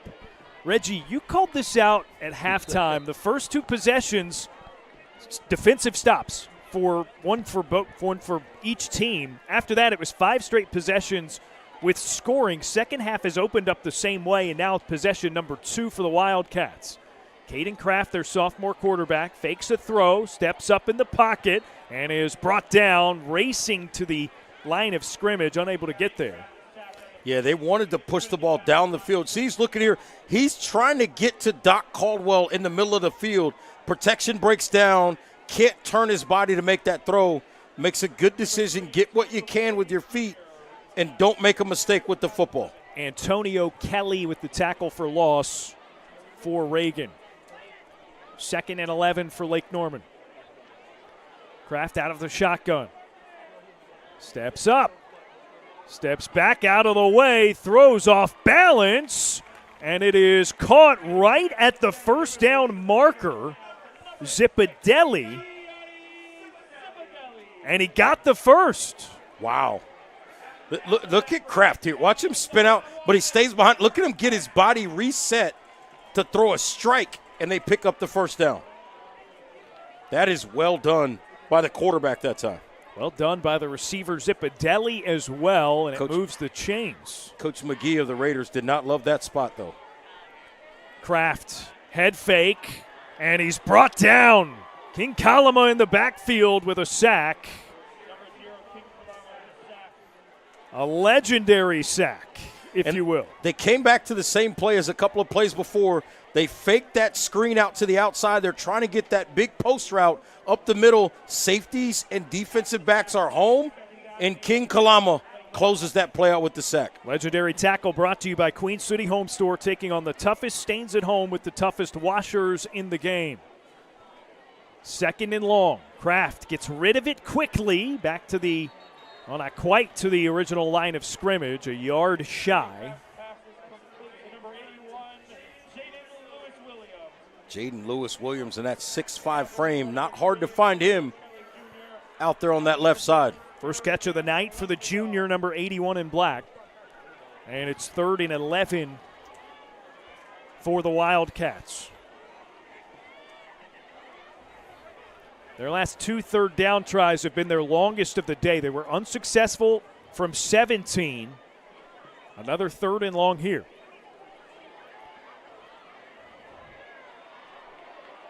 Kraft rolling. No time to gather it for a throw, and scurries out of bounds. He gains 6. It'll be 4th and 5. Yeah, nothing there that time. Just great coverage on the back end by this Raiders defense. They had everything pretty much covered up. At one point, it looked like Alan Bruno Jones, the running back, might come free over the middle, but that would have been a difficult throw back towards the middle of the field across his body. Dangerous there. So they moved the spot by a yard. 4th and 6 here. I think they may take a timeout here. I don't think they're going to run a play here. I think this might be window dressing more than anything. But the clock stopped. I don't know that you needed to burn a timeout in that particular manner in a close game with the clock stopped right there. And it's a delay of game, perhaps intentionally. Okay, they took the delay, but again, I'm not sure that I mean, that minimizes the chances to flip the field as well. Yeah, at that spot on the field, are the 5 yards that important? I'm not sure they are. Yeah, I'm not sure what the purpose of that is. I mean, I love Coach Oliphant, but I'd have to actually ask him what that play is. And they were going to fake a punt right there. And a timeout instead. Wow. So you could have taken the timeout to avoid the delay of game. Right. And you took 2, so that's now 2 of your special teams potential gadget plays. 1 nixed in the first half by a penalty on a fake punt attempt, and now a fake punt attempt potentially here nixed by a timeout call because the look wasn't there.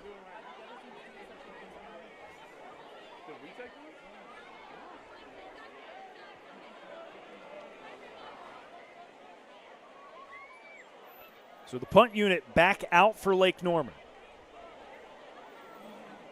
And again, I don't know. It might end up being inconsequential.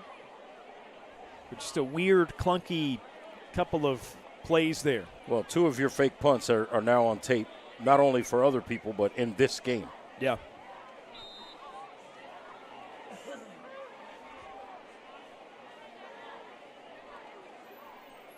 And this is punted away. Fair catch immediately called for. And Reagan will take over just inside the 30. So now, where does the trend change? That's 3 straight possessions with no where points. Defense is getting off the field. Yeah. And you got to think, if you're Reagan here, with the way that possessions have been at a premium in this game, if they're able to use up at least the rest of this quarter and get a touchdown, there just may not be enough time left in the game to come back from 2 scores down. From 2 scores down, absolutely.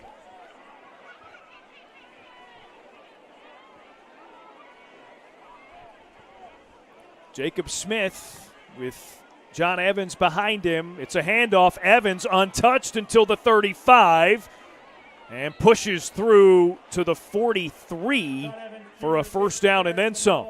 Yeah, it's just a great read. They're not, they zone block it to the right. He just sees that there's backside space, and then he's physical in finishing the run and picking up the first down. 15 yards.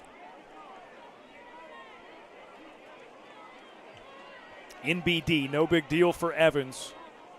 It's kind of what he's done all night.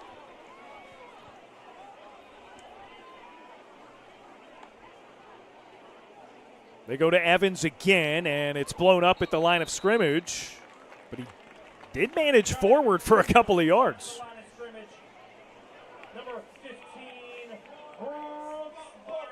Nice play that time by Brooks Butler, making that play. He and Memphis Barb showing up in a bad mood. This is the time in the game to where defensively, whether you're trying to tackle John Evans Jr. of Reagan or you're trying to tackle Alan Bruno Jones of Lake Norman, that you start making decisions because fatigue might be setting in late third quarter, getting into the fourth quarter. 2nd and 8. Smith quickly gets rid of it.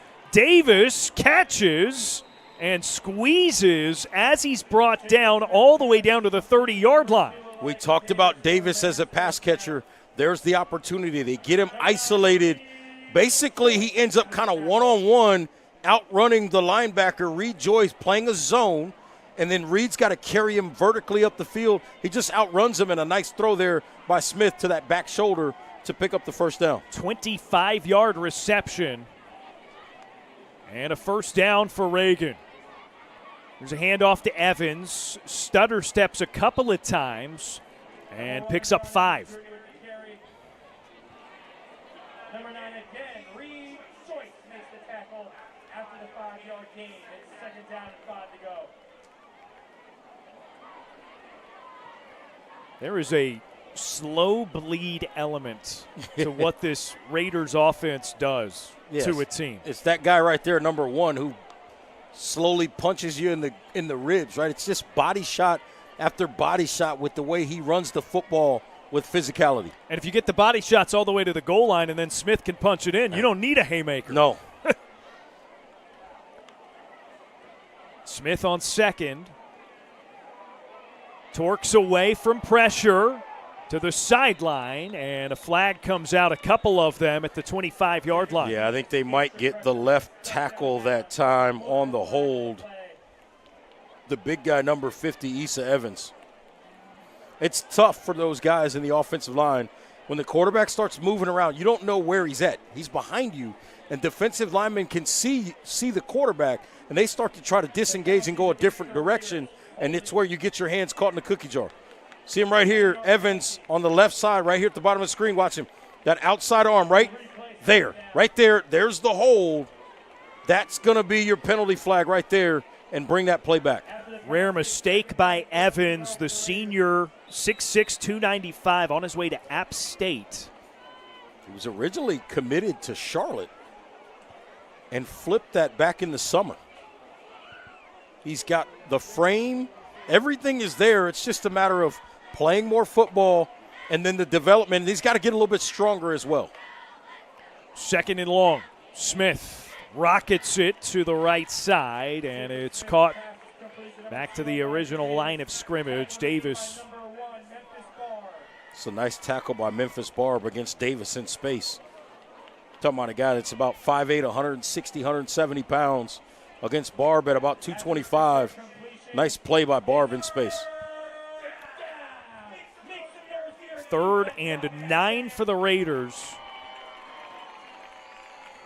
Keep an eye on 22, Eli Mateus. This is clearly a pass protection situation. That's why he's in there. It's a give to Evans instead, right up the middle, and he gets 14 yards in the first down. I stand corrected. Pass protection, my you-know-what. Mateus in there to block on the running game. Evans does it again. Just the third down conversion tonight for the Raiders, and it brings our third quarter to a close with a 3-point game. Fourth quarter coming up. Reagan 17, Lake Norman 14 on the Bahakel Sports Game of the Week.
On to the fourth quarter of our Bahakel Sports Game of the Week. Reagan up 3 on Lake Norman and threatening to get the first score of the second half for either side. Jacob Smith at quarterback hands it to their star runner, John Evans Jr., and he's stopped up at the line of scrimmage. How many times have we seen that also tonight? Both sides, right? Both these backs. We've seen situations where they get stacked up, but they don't end up on the ground because they're so physical, so hard to bring down. Reagan is in the 988 Suicide and Crisis Lifeline Red Zone.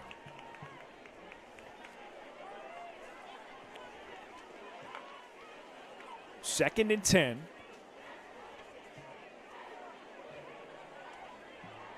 Reed Joyce may be coming on a blitz here.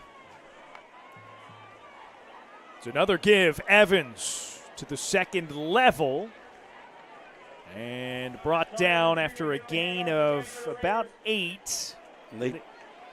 Getting it to the 10-yard line. And they did blitz. They just ran away from it. Yeah. Right? The blitz came, the offense's right side. They just run zone to the left. So it's 3rd and 3 for Reagan here. 1 for 2 on thirds in the second half. 3 for 7 overall.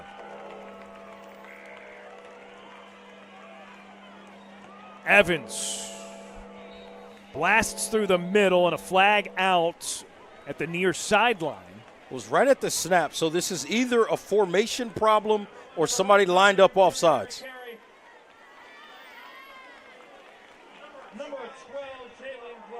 So it is against the offense, and it'll bring it back. Yeah, not sure where it is, but you see everybody along the line of scrimmage. And what I'm wondering is if maybe the wide receiver on that side was potentially lined up off the line of scrimmage in Carson Bowman, as well as the tight end off the line of scrimmage, meaning they didn't cover up an offensive lineman. So it backs it up. 3rd and 8 now. Smith to Evans in the flat, and he pushes through a couple of guys near the first down marker. I don't think he got there. Yeah, nice pressure right up the middle. Zatavian Rucker, number 44. Watch him come right into Smith's chest, and he gets that football away just in time. Great job by this defense of Lake Norman, attacking downhill, getting to the football, and making a tackle on Evans Jr. Sets up 4th and 2. Reagan unsuccessful on their only other 4th down try earlier in the game. That was from 9 yards away. Evans over the middle. That snap was high. The timing might have been a little bit off because of it, and you wonder if that impacted him being able to make the line to gain. Yeah, it certainly made it a lot closer if he did get it. And he came up short. Turnover on downs, and Lake Norman retains possession. It's another successful defensive series. See, the high snap takes the timing away there, and the offensive linemen were trying to submarine and get low, but with the timing, now the defense is able to recover, and they end up short on that particular 4th down try. Still no score in the second half. 4 straight possessions with no points. How about that?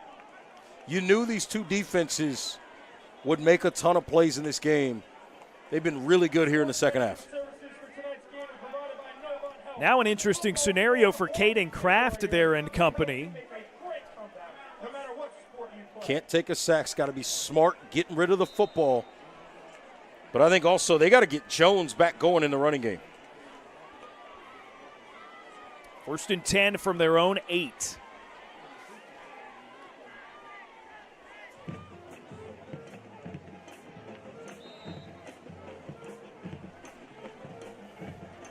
Kraft with Jones to his right. Low snap, it's Jones. Bruno to the outside, 1st down, tripped up and past the 25. That's the most important play of the drive. They picked up a 1st down right away, got out of the shadow of their own goal line. Great job handling the snap.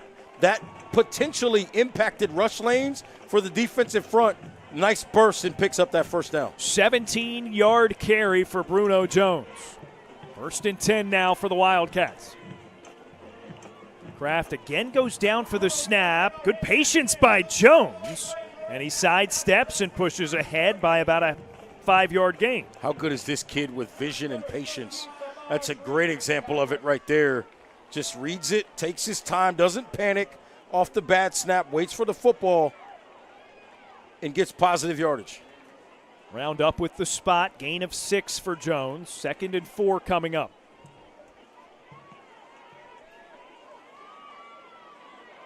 Jones again. Waits for blockers, sheds a man, and is brought down by his shoelaces at the 40. 2 points here. We'll get to Jones in a second. Cameron Penn, the center. 2 hands on the football there. Gets the snap up in a better spot. And then Jones gives a look outside, gets back to the inside, and then works up the field to get back outside. Picks up the Bodyworks Plus 1st down. This is as involved as he's been in a singular series, Reggie, since maybe the 1st quarter. Well, I think they feel like they can use the clock and him to go win this football game. Kraft dodges trouble, pursued, wrapped up, and brought down again. Kalama again with a big-time sack. That's where Kraft he's got to get rid of the football. Nothing there, nothing there. See right here, now it's time to get rid of it or take off. You get right. That's way too long. He's got to have that clock in his head. He's just a sophomore. He'll learn that feel as he gets older. That taking that sack right there is a sophomore, younger kind of player decision right there. Loss of 11. And now on second down, they go to Jones again, right up the middle. He'll pick up 4, and it makes it third and very long. Yeah, they had great momentum on this drive. Now that forces them, in theory, they're in a predictable situation on this third and long after taking that sack. Third and 17. The second third and 17 of this second half for Lake Norman. Caldwell in motion. So a loaded left side of the offense. Kraft goes deep looking for Doc Caldwell, and he leaps up and makes the catch. Down at the 30, first down, Wildcats in plus territory. I know he lives in the area, but Randy Moss, make sure this is on your highlight reel because somebody just got mossed. Watch Caldwell go up and get this football on the back of the defender. Timing was great. He went and got it. Samaje Reed couldn't make the catch. Couldn't stop this play. Watch him go up here. Oh, look at that timing. Great hands. Mr. Reed, you got mossed. It's a first down handoff. And Jones is ripped down in the backfield. Well, that changes the complexion of this series. It really does. I was just about to discuss with you Caden Kraft's development as told to us by Coach Oliphant and the extending plays, right? He's got a lot more confidence as a sophomore, and that maybe was going to come back to bite them, but that play negates it. Here's Caldwell again on a quick out, and he picks up 5 or 6. The other thing I like about that big third down conversion, it was a wheel route. They brought Caldwell in motion to the 2 receiver side. They work 2 guys up the field, go towards the middle. He's going up the sideline, but Kraft reads it well, and he puts it out there up high for his guy to go get it. That's great read and good anticipation. And then the ball placement was phenomenal. Gave his guy a chance to go get it, and they pick up the first down. And just like that, another third down for the Wildcats. They need 6 here. Jones. And that's plenty for the first. This is just a great job, right? This offensive line doing the job. Nice work on the pull there by the right tackle, number 58, Ryan Curley. He just comes around. Check that. That was actually Pfefferkorn. Owen Pfefferkorn comes around from that right side and just opens a hole, and they pick up nice yardage. From the 17, Kalama again blows up the running play. He has been all over that backfield, whether it's pursuing Kraft and giving him fits or stopping the run. Yeah, he's the defender closest to the bottom of the screen, and he watches the action. Again, same thing we saw earlier in this game. Sammy Wooten, the left tackle, he pulls and goes away. King goes right behind him and blows that play up. Second and long after the loss. Kraft on a play fake, gets rid of it. Slaughter's brought down immediately by Seven Glover. Seven Glover has been really, really good in the open field all night tonight. Not sure what the injury is here, but maybe that foot got caught in the turf potentially. Slaughter seemed like he was going to be slow to get up, then back up to his feet pretty quickly after the injury timeout called.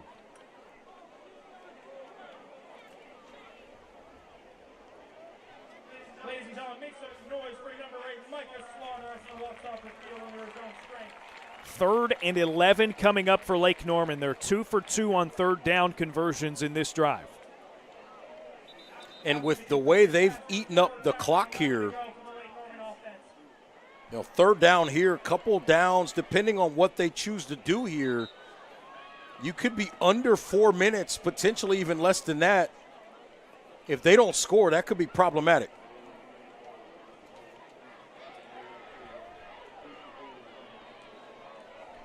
So this is kind of a must-have for the Wildcats right here because of the clock.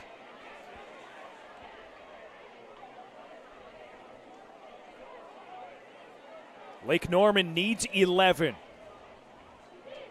Kraft tucks it, takes off with it.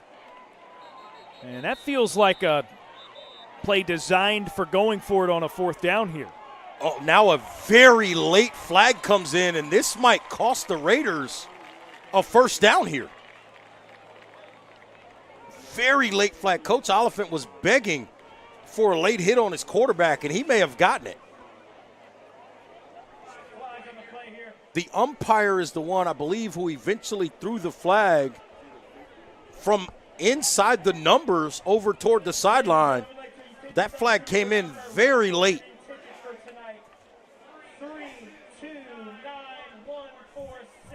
If this is a personal foul, it'll be an automatic first down. And again, you had Lake Norman there basically conceding to make it fourth down. And maybe they were going to kick it to look to tie the game potentially there.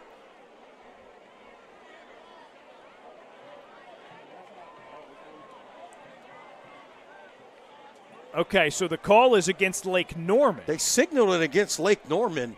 I didn't see much there. And the signal was fourth down as well. And you see here,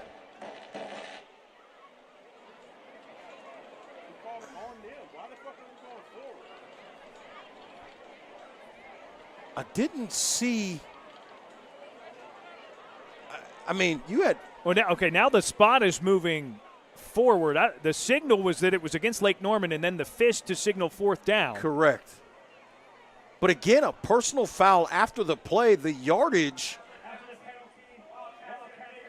I'm not sure what happened there, but it's fourth and one. I believe that's an automatic first down. I know unless they called it a half the distance penalty, but the issue there is the half the distance penalty on a personal foul, that's an automatic first down. And you see Jonathan Oliphant, the head coach for Lake Norman, coming onto the field. Because he's saying it should be an automatic first down. Yeah. And he's right. Regardless of the yardage, that's an automatic first down, generally speaking, on a personal foul like that.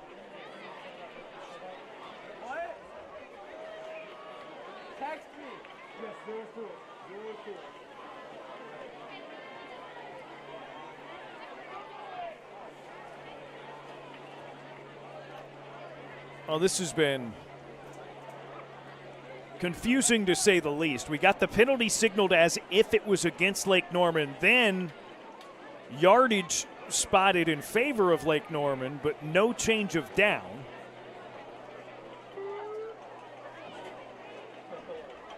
Unless they're saying this is a half the distance penalty, which to me would have still taken it inside the 10-yard line. Yeah. It's about the 6. And Coach Oliphant's asking, why is this not a first down? It's got a very baseball feel to it. Manager arguing with a home plate umpire, but and they signal fourth down. Coach O makes no headway. This ball is going to Bruno Jones.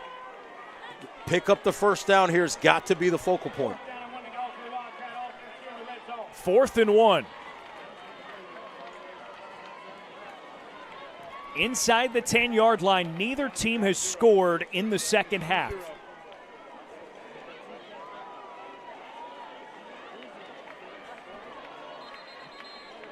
And now a timeout by Coach Oliphant and Lake Norman. They've got one remaining.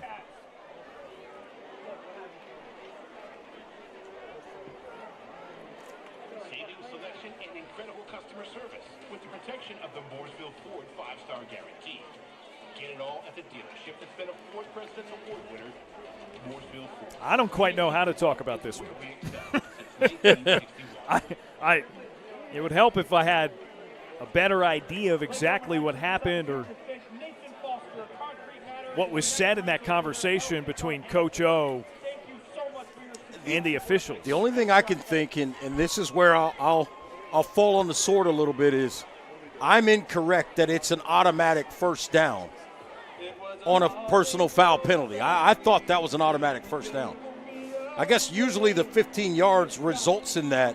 Sure. But in this case, because it was inside the 30 it becomes a half the distance penalty But on see, a 15-yarder. But I thought half the distance would have gotten it to maybe my math is wrong, and I'm assuming. And then we have the initial issue where the penalty was signaled as if against Lake Norman, the offense, and now Reagan gets a timeout called as the Wildcats snap it. I'll have to. That was a very interesting stretch of time.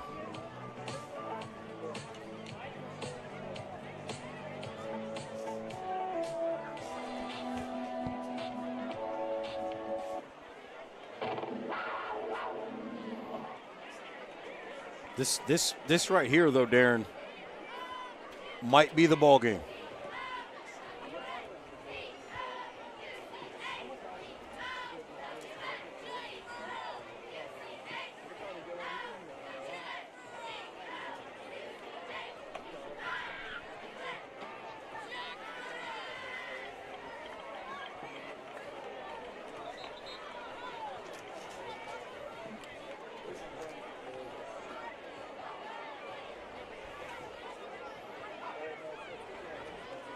You can feel everything in this stadium on this one play here.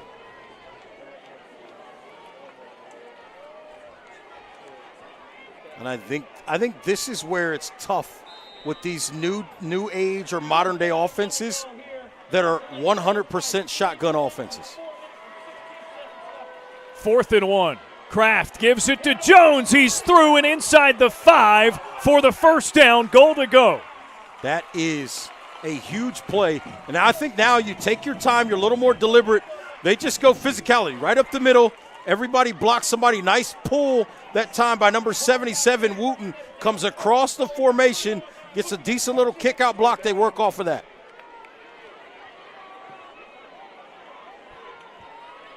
Now it's at the 3-yard line. Lake Norman trying to get the first score for either side in the second half. But you don't have to be in a hurry here.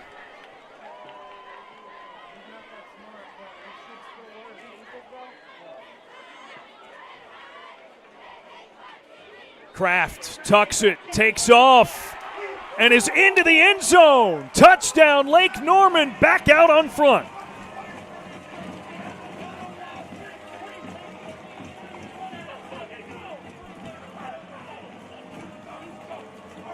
And they use Bruno as the decoy this time. Bruno Jones, see, he just becomes a lead blocker. He works up to the inside, and Kraft looking for space, works to the outside, and he's able to get in the end zone for a touchdown.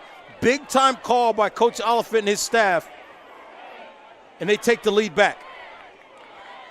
Extra point is up and through. It's a 4-point advantage for Lake Norman, 21-17 over Reagan. 3 minutes, 37 seconds left on the Bahakel Sports Game of the Week.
Reagan and Lake Norman deep into the contest on our Bahakel Sports Game of the Week. The Wildcats just scored the first touchdown, the first scoring of any kind of the second half for either side. They lead at 21-17. And they kick it off to the Raiders, who will look to answer.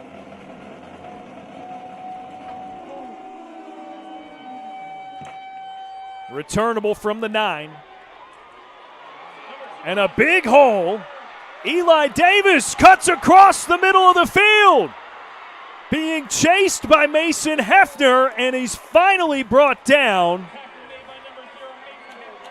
But this sets up the Raiders exceptionally well with under 3.5 to play. How about the effort by Hefner? But Davis, a nice job, works up the field, and then he sees that seam and he hits it. Now this is illusion, but Hefner, look at Hefner, number 0 in blue there, in black I should say, turns on the wheels to make that stop to prevent a touchdown. That would have been unbelievable. Pretty flat down there. Keep our energy up. All the way to the Lake Norman 20-yard line. And if you're the Raiders, your mindset is we want to score, but maybe not overly quickly. 71-yard return for Davis. Now it's Evans on a handoff.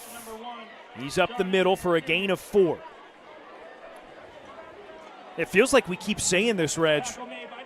You're going to leave him too much time. You're going to leave him too much time, and then it's not. It doesn't matter. Or we're saying the inverse, right? Right. It's you, like, you don't want to leave. You want to take up the time, but on then certain scores we have said of the drive, wow, that doesn't leave so and so with a lot of time. It has not mattered. Every time they've scored, they find a way. 2nd and 6 here. Smith moving some pieces around. I think that's by design here to eat up a little bit of clock. Davis in motion. Evans on the run. Got away from Barb, and the second man there got him down. Shy of the first down, it'll be 3rd. Not a great snap, number 1, but the other problem is Barb got up without his helmet. He's got to come off the field for a snap, and that's the last thing you want, is arguably your best defensive player, maybe the heart and soul of this entire football program right now, out of the game in a big spot like this. A huge spot, 3rd and 3. Barb, 5 or more tackles in 14 consecutive games going back to last year. So, yes, a huge piece of the defense. Andrew Pierce is in there at linebacker for him. See if they attack that. Smith chased, gets away, and gets the first down. Now, maybe he was short. He ran right for the marker. Zatavian Rucker had a shot at him in the backfield and couldn't get him. See it again here. Rucker comes free right away, and he misses. And then another, I think he got the first down. Yeah, I think so. It's a Body Works Plus first down, confirmed on the field now, and it's goal to go for Reagan as it's right at the 10-yard line. Now Memphis Barb back in the game, number 1. You see him in the middle of that defense. And he's directing traffic.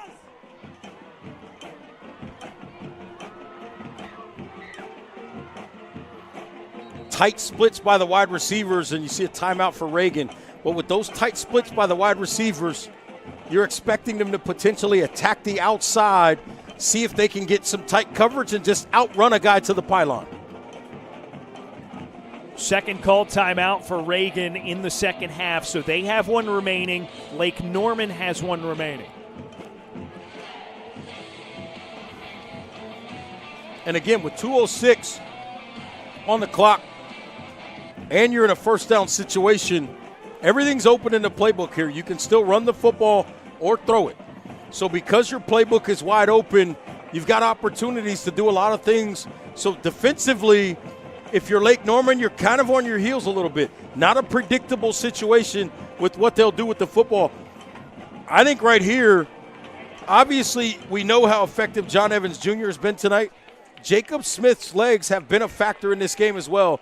You have to stay home of any kind of zone read type situations because if he pulls it, he's capable of beating you to the edge and getting in the end zone. Smith, a couple of rushing scores so far in this game.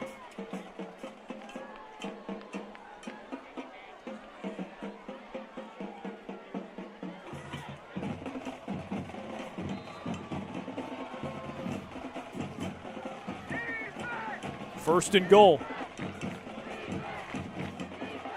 Evans up the gut, leans, and he's across the plane for the touchdown. His 8th of the season and the first of the night for John Evans Jr. Yeah, this is just downhill. I mean, there's no two ways about it. Downhill, and then I'm going to run over a DB on the goal line. Mr. McClure, how do you do? Make sure he knows we cannot die with the football. Reagan retakes the lead with 2 minutes to go in the game. The extra point is good. And it's a 3-point game. Take another look. They're just going right up the middle. There's nothing fancy. They just zone block. They get a little double team to work to Barb, the linebacker, but that's pretty simple. The center, right guard, they go double team up the middle, and then Barb comes off toward the center. Center comes off of that double team, takes him inside away from the play, and Evans Jr. gets to the right side, touchdown. And as much as we've joked about it, you might have left Lake Norman a little too much time. Listen. However, that started with a 71-yard kick return by Eli Davis. I think they would rather take that scenario. Well, the conversation here, if you're Coach McGee and the Raiders coaching staff, the conversation is, hey, guys, we can't give up a big return. We just saw it one way. It's late in the ball game. These are 15 to 18-year-old kids. If you can get a big return here, all of a sudden, this thing feels completely different. And Mitchell's been good earlier in this game with a big return.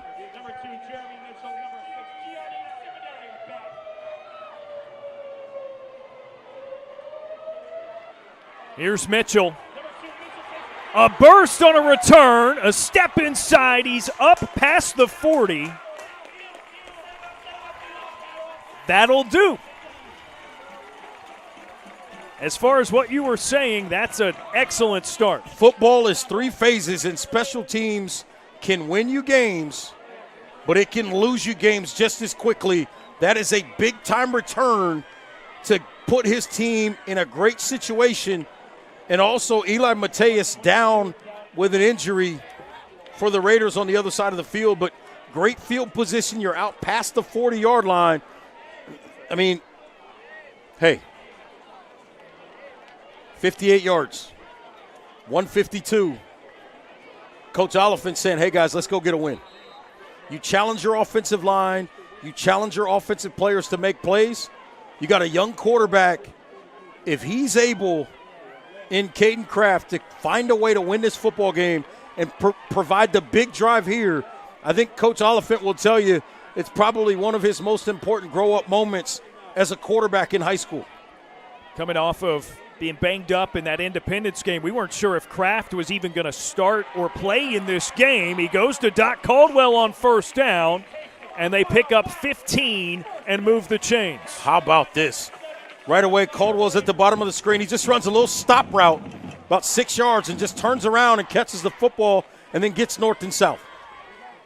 He's had his moments. He's been huge in this game, number 13 in black. Kraft again throws. It's caught. Zipadelli out of bounds, and they pick up 6. And right now, Nordvelt is in the game in the backfield, not Alan Bruno Jones. I think this is just more of a pass catcher, sort of type situation. They want him out there for his ability to catch the ball out of the backfield.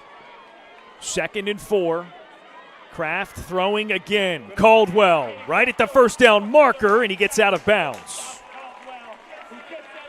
How about Caden Kraft right now? Looks real comfortable delivering the football, putting it out in front of guys, giving them a chance, particularly Caldwell on this possession, to make good decisions with the football. So he puts it out there far enough away from the defender, but leads him to turn up the field so he can get the first down yardage and get out of bounds.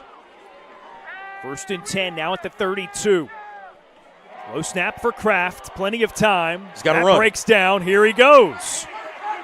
Lots of greenery, and he angles out of bounds after achieving the first down, 12 yards on the carry. That's a great read. He's got to understand that clock going off in his head, and he does a nice job. See right here, he starts to panic, nothing there. Now get up the field, tuck the football, good eyes, be an athlete, and then get out of bounds, being smart. The spot is exactly at the 20-yard line.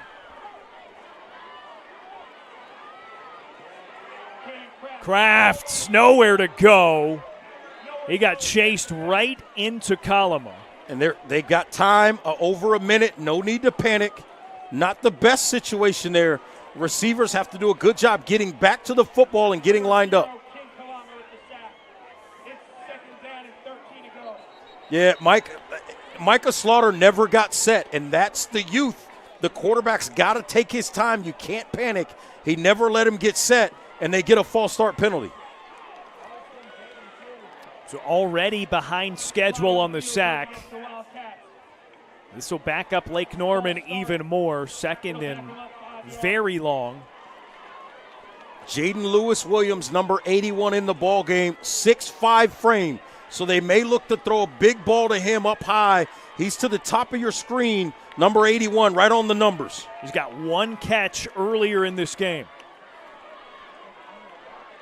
Kraft goes to Caldwell on a flag route, and it's overthrown incomplete. So instead, they brought the taller receiver underneath inside, right, and across. Right, little, call that a smash or China-type concept. Bring the outside receiver short underneath. You run a corner route behind it. See if you can confuse the safety or hold a corner, get a corner getting greedy, and beat them behind. Weren't able to get it completed there. 3rd and 18 for Lake Norman. They are 7 of 11 on 3rd downs. And it's caught past the initial line of scrimmage and inside the 20. That is not going to be good for the first. Well, Trey Kelly's got to understand you got to try to get as many yards as you can here. He was trying to get down thinking about the clock, and instead he needed to be thinking about the end, getting yardage there to pick up the first down or get to the end zone. Now Lake Norman's using this time to make sure they're in sync and get on the same page. Well, I think Coach Oliphant's deciding if he's going to take it down to 1 second and potentially try to kick a field goal to tie this game or throw a jump ball at the end of the game. He's got one timeout left, so it's in his pocket to use if he wants. It looks like that will be the case. And whether it's a field goal to tie it or an attempt at a touchdown to win it, Lake Norman's going to put the game on this one play. But this decision is understood, and here's why. Because, number one, obviously you had the timeout to use, but most importantly, you're going to make it on you whether or not you get to overtime or win the game, depending on what they decide to do, or not, as opposed to going too fast, not getting the right play call in, not converting on 4th down and losing the football game that way. So, it looks like the kicking unit's going to go out there, and Coach Oliphant's going to try to tie this football game and send it to overtime.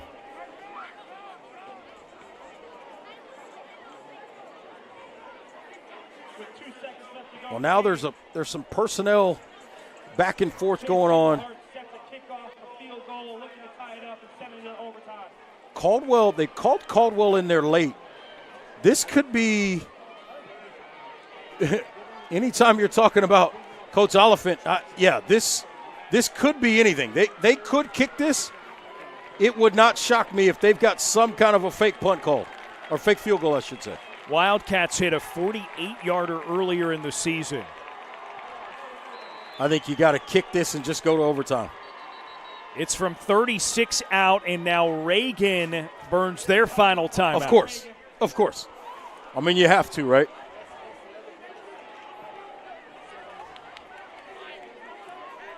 So both teams out of timeouts.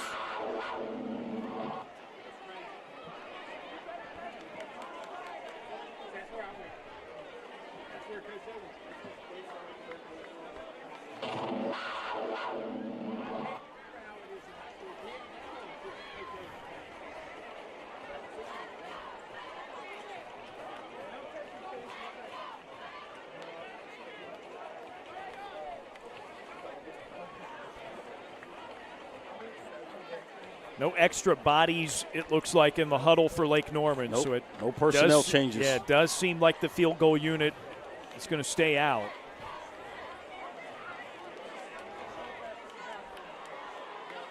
So Chase Englehart from 36 yards out. I think if Reagan's going to come after this, they come off of their right side, the kicker's left to get it. Englehart kicks and it's blocked. Reagan blocks the field goal. Seven Glover got up and got hands on it to seal the game for the Raiders. Wildcats losing a thriller, 24, Reagan, 21 Wildcats. You said it prior to the start of that drive by Lake Norman. Special teams. Absolutely. And in that particular situation, most people, I think, feel like that timeout by Coach McGee and Reagan was just to ice the kicker. I don't believe it was. I think he saw something in a protection and he attacked it and did an excellent job reading what they were doing with their kick protection. He came off that right side and they were able to get it. An incredible game for our Bahakel Sports Game of the Week.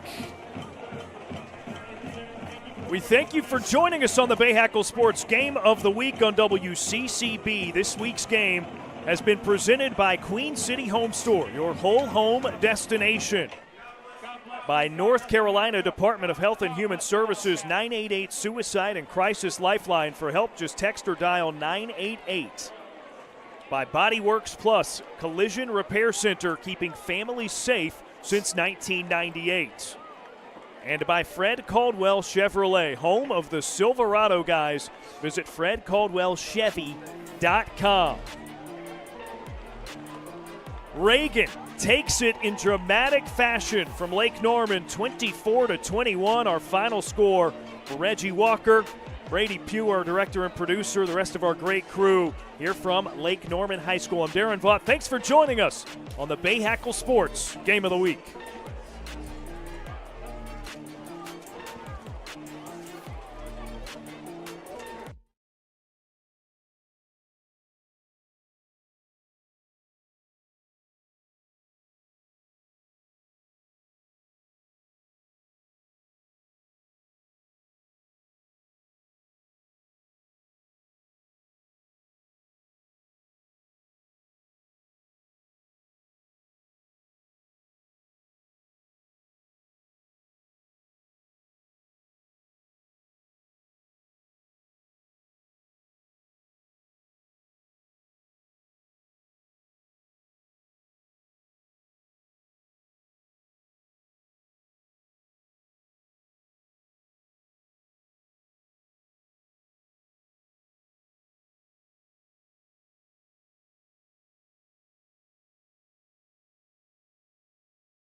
So I had to fire a shot real quick. That's good.